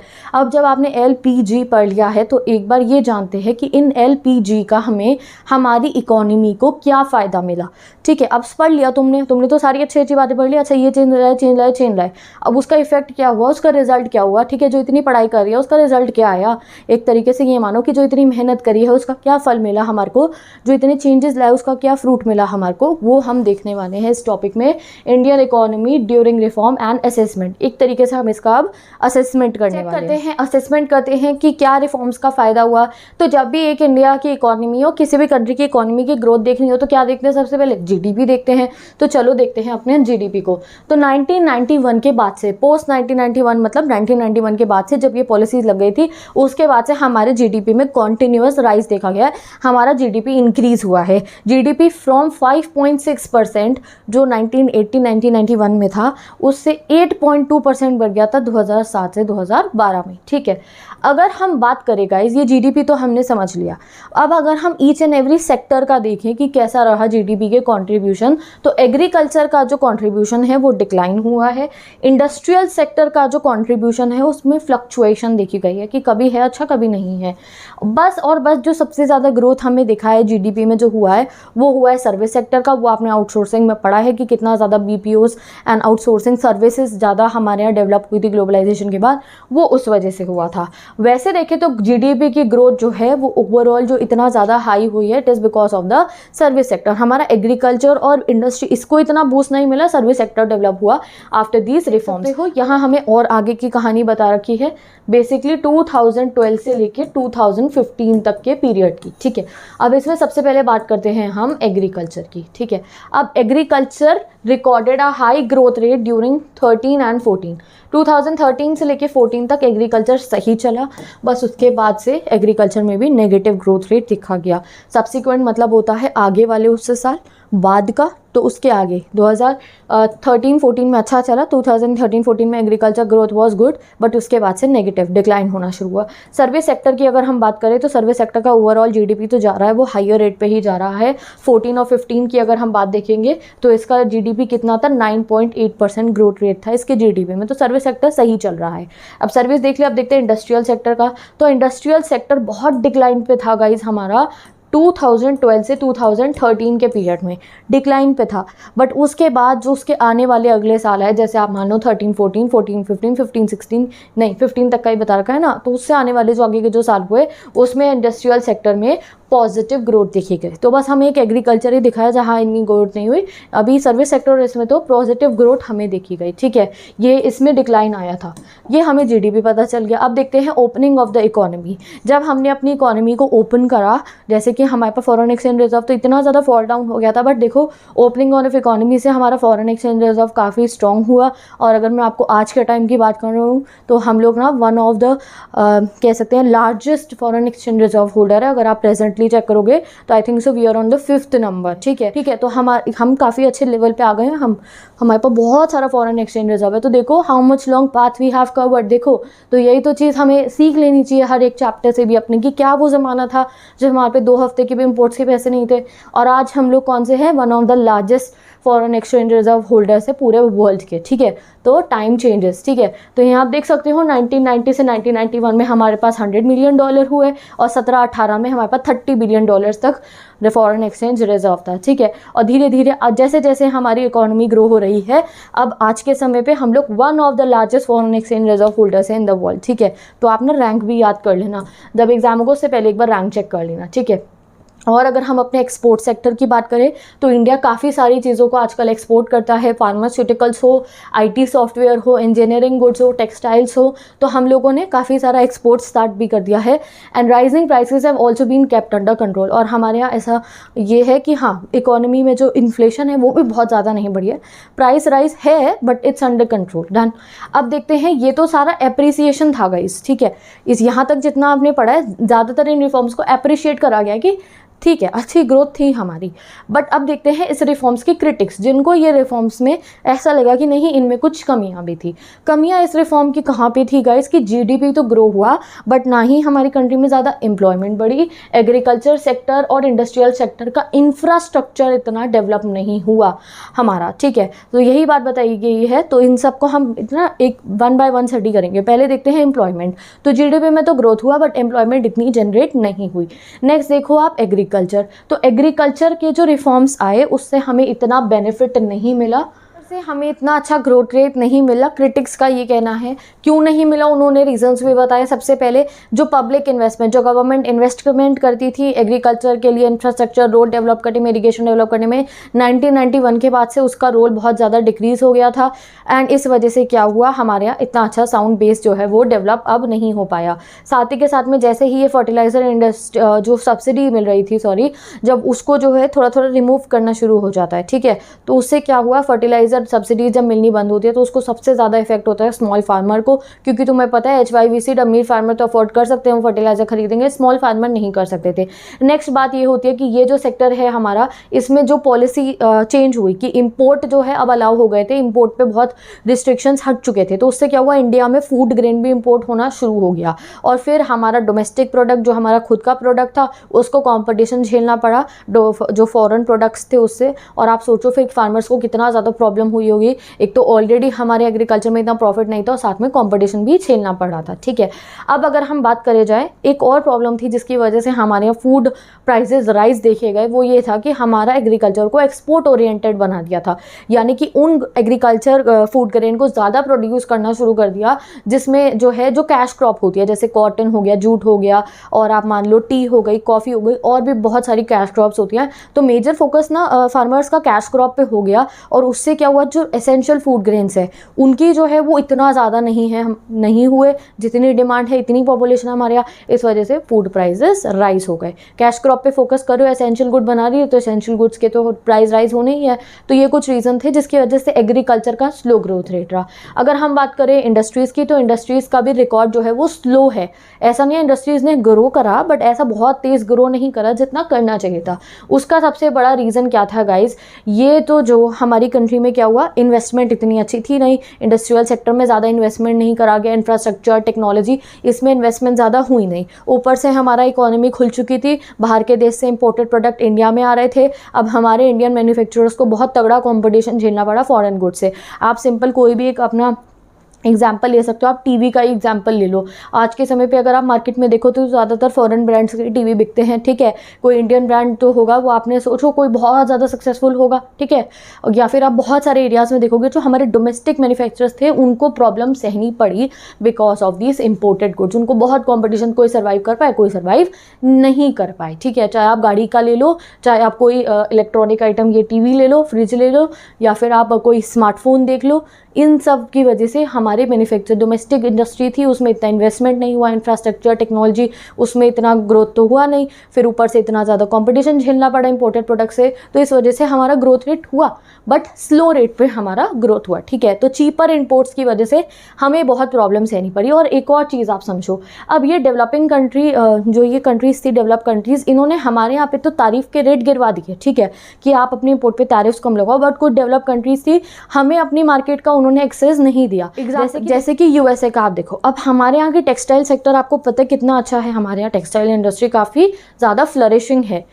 तो अगर हम चाहें तो अपना, अगर यूएसए की मार्केट में अपने टेक्सटाइल इंडस्ट्री के जो मार्केट में अगर जाके गुड्स को बेचेंगे तो हमें बहुत प्रॉफिट होगा ना, बट हम वो नहीं कर सकते। क्यों? क्योंकि वहाँ यूएसए ने जो है रिस्ट्रिक्शन नहीं हटाए हुए हैं इंडिया और चाइना से टेक्सटाइल इंडस्ट्री। हमारे से क्या खरीदते हैं, ये वही चीज़ें खरीदते हैं जिसमें इन्हें प्रॉफिट हो रहा हो। यहाँ इन्हें पता है कि अगर हमारे वहाँ से टेक्सटाइल वहाँ पहुँच गए तो इन्हें कॉम्पिटिशन झेलना पड़ेगा। तो हम क्लियरली मेंशन है, USA has not remove their quota restriction on import of textiles from India and China. कराते हैं बट कोटा सेट कर रखे हैं। तो यही चीज़ है कि गाइस चीट करती थी कि हमारी मार्केट को तो एक्सेस कर रही थी, हमें इतना एक्सेस नहीं दे रही थी अपनी मार्केट का। अगर डिसइन्वेस्टमेंट की बात करें, डिसइन्वेस्टमेंट आपको पता है कि पब्लिक सेक्टर अंडरटेकिंग्स को प्राइवेटाइज कर देना। गवर्नमेंट के हर साल के कुछ कुछ सालों के अलग अलग अपने एम होते हैं कि इतने तकरीबन हम इतना अमाउंट जो है उसको प्राइवेटाइज कर देंगे, ठीक है। प्रॉब्लम ये आई कि जितनी भी प्राइवेटाइजेशन में जा रही थी हमारी ये डिसइन्वेस्ट होके सारी की सारी ये पब्लिक सेक्टर अंडरटेकिंग्स, तो उससे जो पैसा जनरेट हो रहा था, क्रिटिक्स का ये कहना है, इस पैसे को रादर देन कि भैया इंफ्रास्ट्रक्चर बिल्ड करें अपनी कंट्री का और पब्लिक एसेट्स बनाएं, उससे ज़्यादा जो डेली एक्सपेंडिचर थे उसमें खर्च हो रहा था। तो सोचो, पब्लिक सेक्टर अंडरटेकिंग, बड़ी से बड़ी इंडस्ट्री हमने आधी बेची क्यों, उसकी ओनरशिप को शेयर क्यों करा था कि उससे जो हमारे पास पैसा आएगा उसको हम किसी और यूजफुल पर्पस में लगाए ना, उसकी जगह हम उसे अपने एक्सपेंडिचर पे यूज़ कर रहे थे rather than using it in the social infrastructure. तो इसलिए हमारा इंडस्ट्रियल सेक्टर में स्लो ग्रोथ रेट रहा। डन। अगर हम बात करें फिजिकल पॉलिसीज़ के रिफॉर्म का, तो हमने टैक्स रेट डिक्रीज़ करे थे। अब यहाँ बताया गया टैक्स रेट डिक्रीज़ करना हमने क्यों करा था, जिससे इनकम ज़्यादा जनरेट हो टैक्सेस से और टैक्स इवेजन ना हो, बट उसका भी इतना इफेक्ट नहीं दिखा। साथ ही के साथ में जो हमने रिफॉर्म पॉलिसी में इम्पोर्ट के ऊपर टैरिफ्स कम कर दिए थे, एक्साइज ड्यूटी वो सब कम कर दी थी, तो उससे भी हमें नुकसान ही हो रहा था, क्योंकि अब बहुत आसानी से इम्पोर्टेड प्रोडक्ट इंडिया मार्केट में आ रहा था और वहाँ से भी हम रेवेन्यू जनरेट नहीं कर पा रहे थे। तो ये तो क्रिटिक्स का मानना है और यहाँ पे क्रिटिक्स भी ख़त्म हो चुके हैं और हमारे चैप्टर के आ जाते हैं हम कंक्लूजन पे। अब हमारा भैया पूरा चैप्टर जो है वो कंप्लीट हो गया है। डन। तो लेट्स कंक्लूड दिस चैप्टर। तो तुम्हें क्या लगता है, इकोनॉमिक रिफॉर्म्स का हमें फ़ायदा मिला या नहीं मिला? ठीक है, तो कुछ लोग सोचेंगे मिला, कुछ लोग सोचेंगे नहीं मिला। तो अगर हम कंक्लूड करके कहें तो कुछ पॉजिटिव आउटकम्स थे और कुछ नेगेटिव आउटकम्स थे। अगर हम ग्लोबल लेवल पे बात करें तो क्रिटिक्स भी हैं ग्लोबलाइजेशन के। ग्लोबलाइजेशन मतलब उसमें प्राइवेटाइजेशन, लिबरलाइजेशन भी आप मान लो, क्योंकि उसी के बाद ग्लोबलाइजेशन पॉसिबल हो पाता है। तो कुछ क्रिटिक्स हैं और कुछ सपोर्ट में। जो लोग सपोर्ट में है ग्लोबलाइजेशन के, वो कहते हैं अरे बढ़िया है ग्लोबलाइजेशन, अगर आप ग्लोबलाइज करते हो अपनी इकॉनमी को तो आप अलग अलग मार्केट्स को एक्सेस कर सकते हो, अच्छी अच्छी टेक्नोलॉजी को एक्सेस कर सकते हो, आप जो है कंपटीशन क्रिएट कर सकते हो अपने यहाँ पे, और उससे जो है क्या होगा, आप यहाँ पे गुड क्वालिटी प्रोडक्ट्स इंक्रीज हो सकते हैं। और क्या होगा, जो लार्ज इंडस्ट्रीज़ है डेवलपिंग कंट्रीज़ की, उन्हें मौका मिलेगा कि वो इंटरनेशनल मार्केट में इंटर कर पाए अगर वो ग्लोबलाइज रहेंगी। ये सपोर्टर्स का कहना है। अगर हम क्रिटिक्स की बात करें, ये ग्लोबलाइजेशन पे जो क्रिटिक्स है उनका ये कहना है कि भैया ये ग्लोबलाइजेशन एक तरीके की टेक्निक है, यानी कि एक तरीके का पैतरा है जो डेवलप्ड कंट्रीज़ जो है अपनाती हैं। क्यों? जिससे कि वो हमारे यहाँ के डेवलपिंग कंट्रीज़ की मार्केट को एक्सेस कर पाए। कि भैया वैसे तो वो कर नहीं सकती थी ना, मार्केट को एक्सेस रिस्ट्रिक्शन लगे हुए थे, बट ये ग्लोबलाइजेशन को लगा के ये क्या करती हैं, ये जो डेवलपिंग कंट्रीज़ है जहाँ पे इतनी पॉपुलेशन होती है ज़्यादातर, वहाँ जाके अपने प्रोडक्ट्स को बेच पाती हैं आसानी से। ग्लोबलाइजेशन ये उन कंट्रीज़ का इनका एक टेक्निक है। और ग्लोबलाइजेशन होने से क्रिटिक्स का ये कहना है, जो कंट्री, जो डेवलपिंग कंट्री जो ग्लोबलाइज करती है अपनी इकॉनमी को, तो वहाँ पे पॉवर्टी जो है वो इंक्रीज़ हो जाती है, अमीरी गरीबी का फ़र्क जो है वो इंक्रीज़ हो जाता है। ऐसा उन लोगों का कहना है जो क्रिटिसाइज करते हैं इन पॉलिसीज़ को। अब बात करते हैं गाइस हम इंडियन कॉन्टेक्स्ट की। तो ये तो ग्लोबल कॉन्टेक्स्ट की बात हुई। अगर हम इंडियन कॉन्टेक्स्ट की बात करें तो हमारे यहाँ भी बहुत सारे क्रिटिसिज्म है इस ग्लोबलाइजेशन को लेके। ऐसा कहा जाता है कि ये जो क्रिटिक्स ये कहते हैं कि ये जो इकोनॉमिक रिफॉर्म्स हमें अपनाने पड़े इंडिया में, तो वो क्यों अपनाने पड़े थे? क्योंकि क्राइसिस हो रहे थे। क्राइसिस इसलिए हो रहे थे क्योंकि इनइक्वालिटीज़ थी हमारी कंट्री में, और जब हम लोगों ने ये फॉरेन वालों से मदद ली तो हमने इनके कही हुई पॉलिसीज़ अपनी कंट्री में अडॉप्ट करी, और इनकी कही हुई पॉलिसीज़ अपनी कंट्री में अडॉप्ट करने का हमें और बुरा इफेक्ट पड़ा। हमारे यहाँ जो इनइक्वालिटीज़ थी ना, आप सिंपल मान लो अमीरी गरीबी का फ़र्क, वो और ज़्यादा डीप हो गया, क्योंकि जैसे ही हमने ये सब पॉलिसी अडॉप्ट करी तो गवर्नमेंट सेक्टर का रोल और ज़्यादा जो है डिक्रीज़ हो गया। आप एग्रीकल्चर से ही लो, जब फर्टिलाइज़र सब्सिडी देना जो है कम हो गया तो उससे स्मॉल फार्मर्स को बहुत इफेक्ट हुआ। वो हमने क्यों करा था? Because of this policies that we adopted. तो ये भी कहना है कि ये इकोनॉमिक रिफॉर्म्स आने की वजह से हमारे यहाँ इनकम डिस्पैरिटीज़, अमीरी गरीबी का फ़र्क वो ज़्यादा डीप हो चुका था। ठीक है, अब सेकंड क्रिटिक ये है कि भैया ये जो ग्लोबलाइजेशन है इसने हाँ इंक्रीज़ करा है आपका हो लाइवलीहुड, इनकम, कंजम्पशन, ये सब इंक्रीज़ करा है। किसका? बट एक मिनिमम परसेंटेज जो है हमारे यहाँ हाई इनकम होल्डर्स, उन्हीं का करा है। बाकी सबको इक्वली फ़ायदा इस ग्लोबलाइजेशन से नहीं मिला। आप देख सकते हो, it has increase the income and quality of consumption of only high income groups and the growth has been concentrated only in some select. ठीक है, तो हाई इनकम ग्रुप जो है उन्हीं को ज़्यादा फ़ायदा मिला। अगर ग्रोथ की बात करें हम, तो ग्रोथ आपने खुद देखा है सर्विस सेक्टर में सबसे ज़्यादा हुआ है। जो आप कह सकते हो फाउंडेशंस होती हैं इकोनॉमी की, जैसे एग्रीकल्चर और इंडस्ट्रीज़, वहाँ इतना ग्रोथ नहीं हुआ, स्लो ग्रोथ था। सर्विस सेक्टर ही सबसे ज़्यादा ये रिफॉर्म्स लाने के बाद डेवलप हुआ था। तो यही भी गिवन है कि सर्विस सेक्टर जैसे telecommunication, information technology, entertainment, service, real estate, इनमें ग्रो हुआ। बट जो वाइटल सेक्टर्स होते हैं इकोनॉमी के, जैसे एग्रीकल्चर, इंडस्ट्री, और जो बहुत सारे लोगों को लाइवलीहुड प्रोवाइड करते हैं, एग्रीकल्चर में कितने लोग इन्वॉल्व हैं? अगर आप एम्प्लॉयमेंट रेशियो चेक करोगे तो कितने लोग एग्रीकल्चर में इन्वॉल्व है, कितने लोग इंडस्ट्री में इन्वॉल्व है? वहाँ तो हमें इतनी तरक्की नहीं दिखी, सबसे ज़्यादा सर्विस सेक्टर में दिखी बिकॉज ऑफ दिस ग्लोबलाइजेशन। और यहाँ हमारा चैप्टर हो जाता है end. So now it is up to you कि आप क्या समझे कि कितना फ़ायदा हुआ या नहीं हुआ। तो देखो गाइस, हमारे को जो है मिक्स्ड फ़ायदा हुआ है, इसका कुछ नेगेटिव आउटकम भी थे, कुछ पॉजिटिव भी थे। But with this we have completed this chapter. I hope ये चैप्टर बिल्कुल अच्छे से अब आपको समझ में आ गया होगा। मैं मिलूंगी आपसे नेक्स्ट वीडियो में, जहाँ पे हम नेक्स्ट चैप्टर को ऐसी जल्दी से कंप्लीट कर लेंगे। और अगर आपको बाकी चैप्टर्स पढ़ने हैं इंडियन इकोनॉमी के, तो वो सभी का लिंक डिस्क्रिप्शन बॉक्स में गिवन है। आप जाके सभी चैप्टर्स पढ़ सकते हो। कोई क्वेरीज है तो पूछ सकते हो। हर एक चैप्टर के आपको शॉर्ट नोट्स चाहिए फॉर योर रिविजन, या डिटेल नोट्स भी चाहिए, तो वो आप मेरी इंस्टाग्राम आईडी से एक्सेस कर सकते हो। Question answers are also given. और सिर्फ इंडियन इकोनॉमिक्स से नहीं, मैक्रो के भी important notes, important question, economics के अलावा history, political, geography, sociology, psychology, English, physical education, बहुत सारा चैप्टर्स, सिलेबस, सब्जेक्ट्स जो मैं अपने चैनल पे पढ़ाती हूँ, उन सभी के नोट्स मैं अपनी इंस्टाग्राम आईडी पे अपलोड करती रहती हूँ। If you use, you can go and check. अगर आप नहीं करते हो Instagram use, there is no need to worry. अगर आप इस चैप्टर का भी पिन्ड कमेंट चेक करोगे तो शॉर्ट नोट्स मैंने यहीं अपलोड कर दिया। If you don't use, you can revise it from here only. और यूज़ करते हो तो जाके चेक कर लेना। तो मैं मिलती हूँ आपसे नेक्स्ट वीडियो में। Till then bye bye, take care. वैसे लोग ऐसी अगर आपको इंग्लिश भी पढ़नी है, ज्योग्राफी पढ़नी है, हिस्ट्री पढ़नी है, फिजिकल एजुकेशन पढ़नी है, तो you can go and check out my channel. And मिलते हैं हम नेक्स्ट वीडियो में।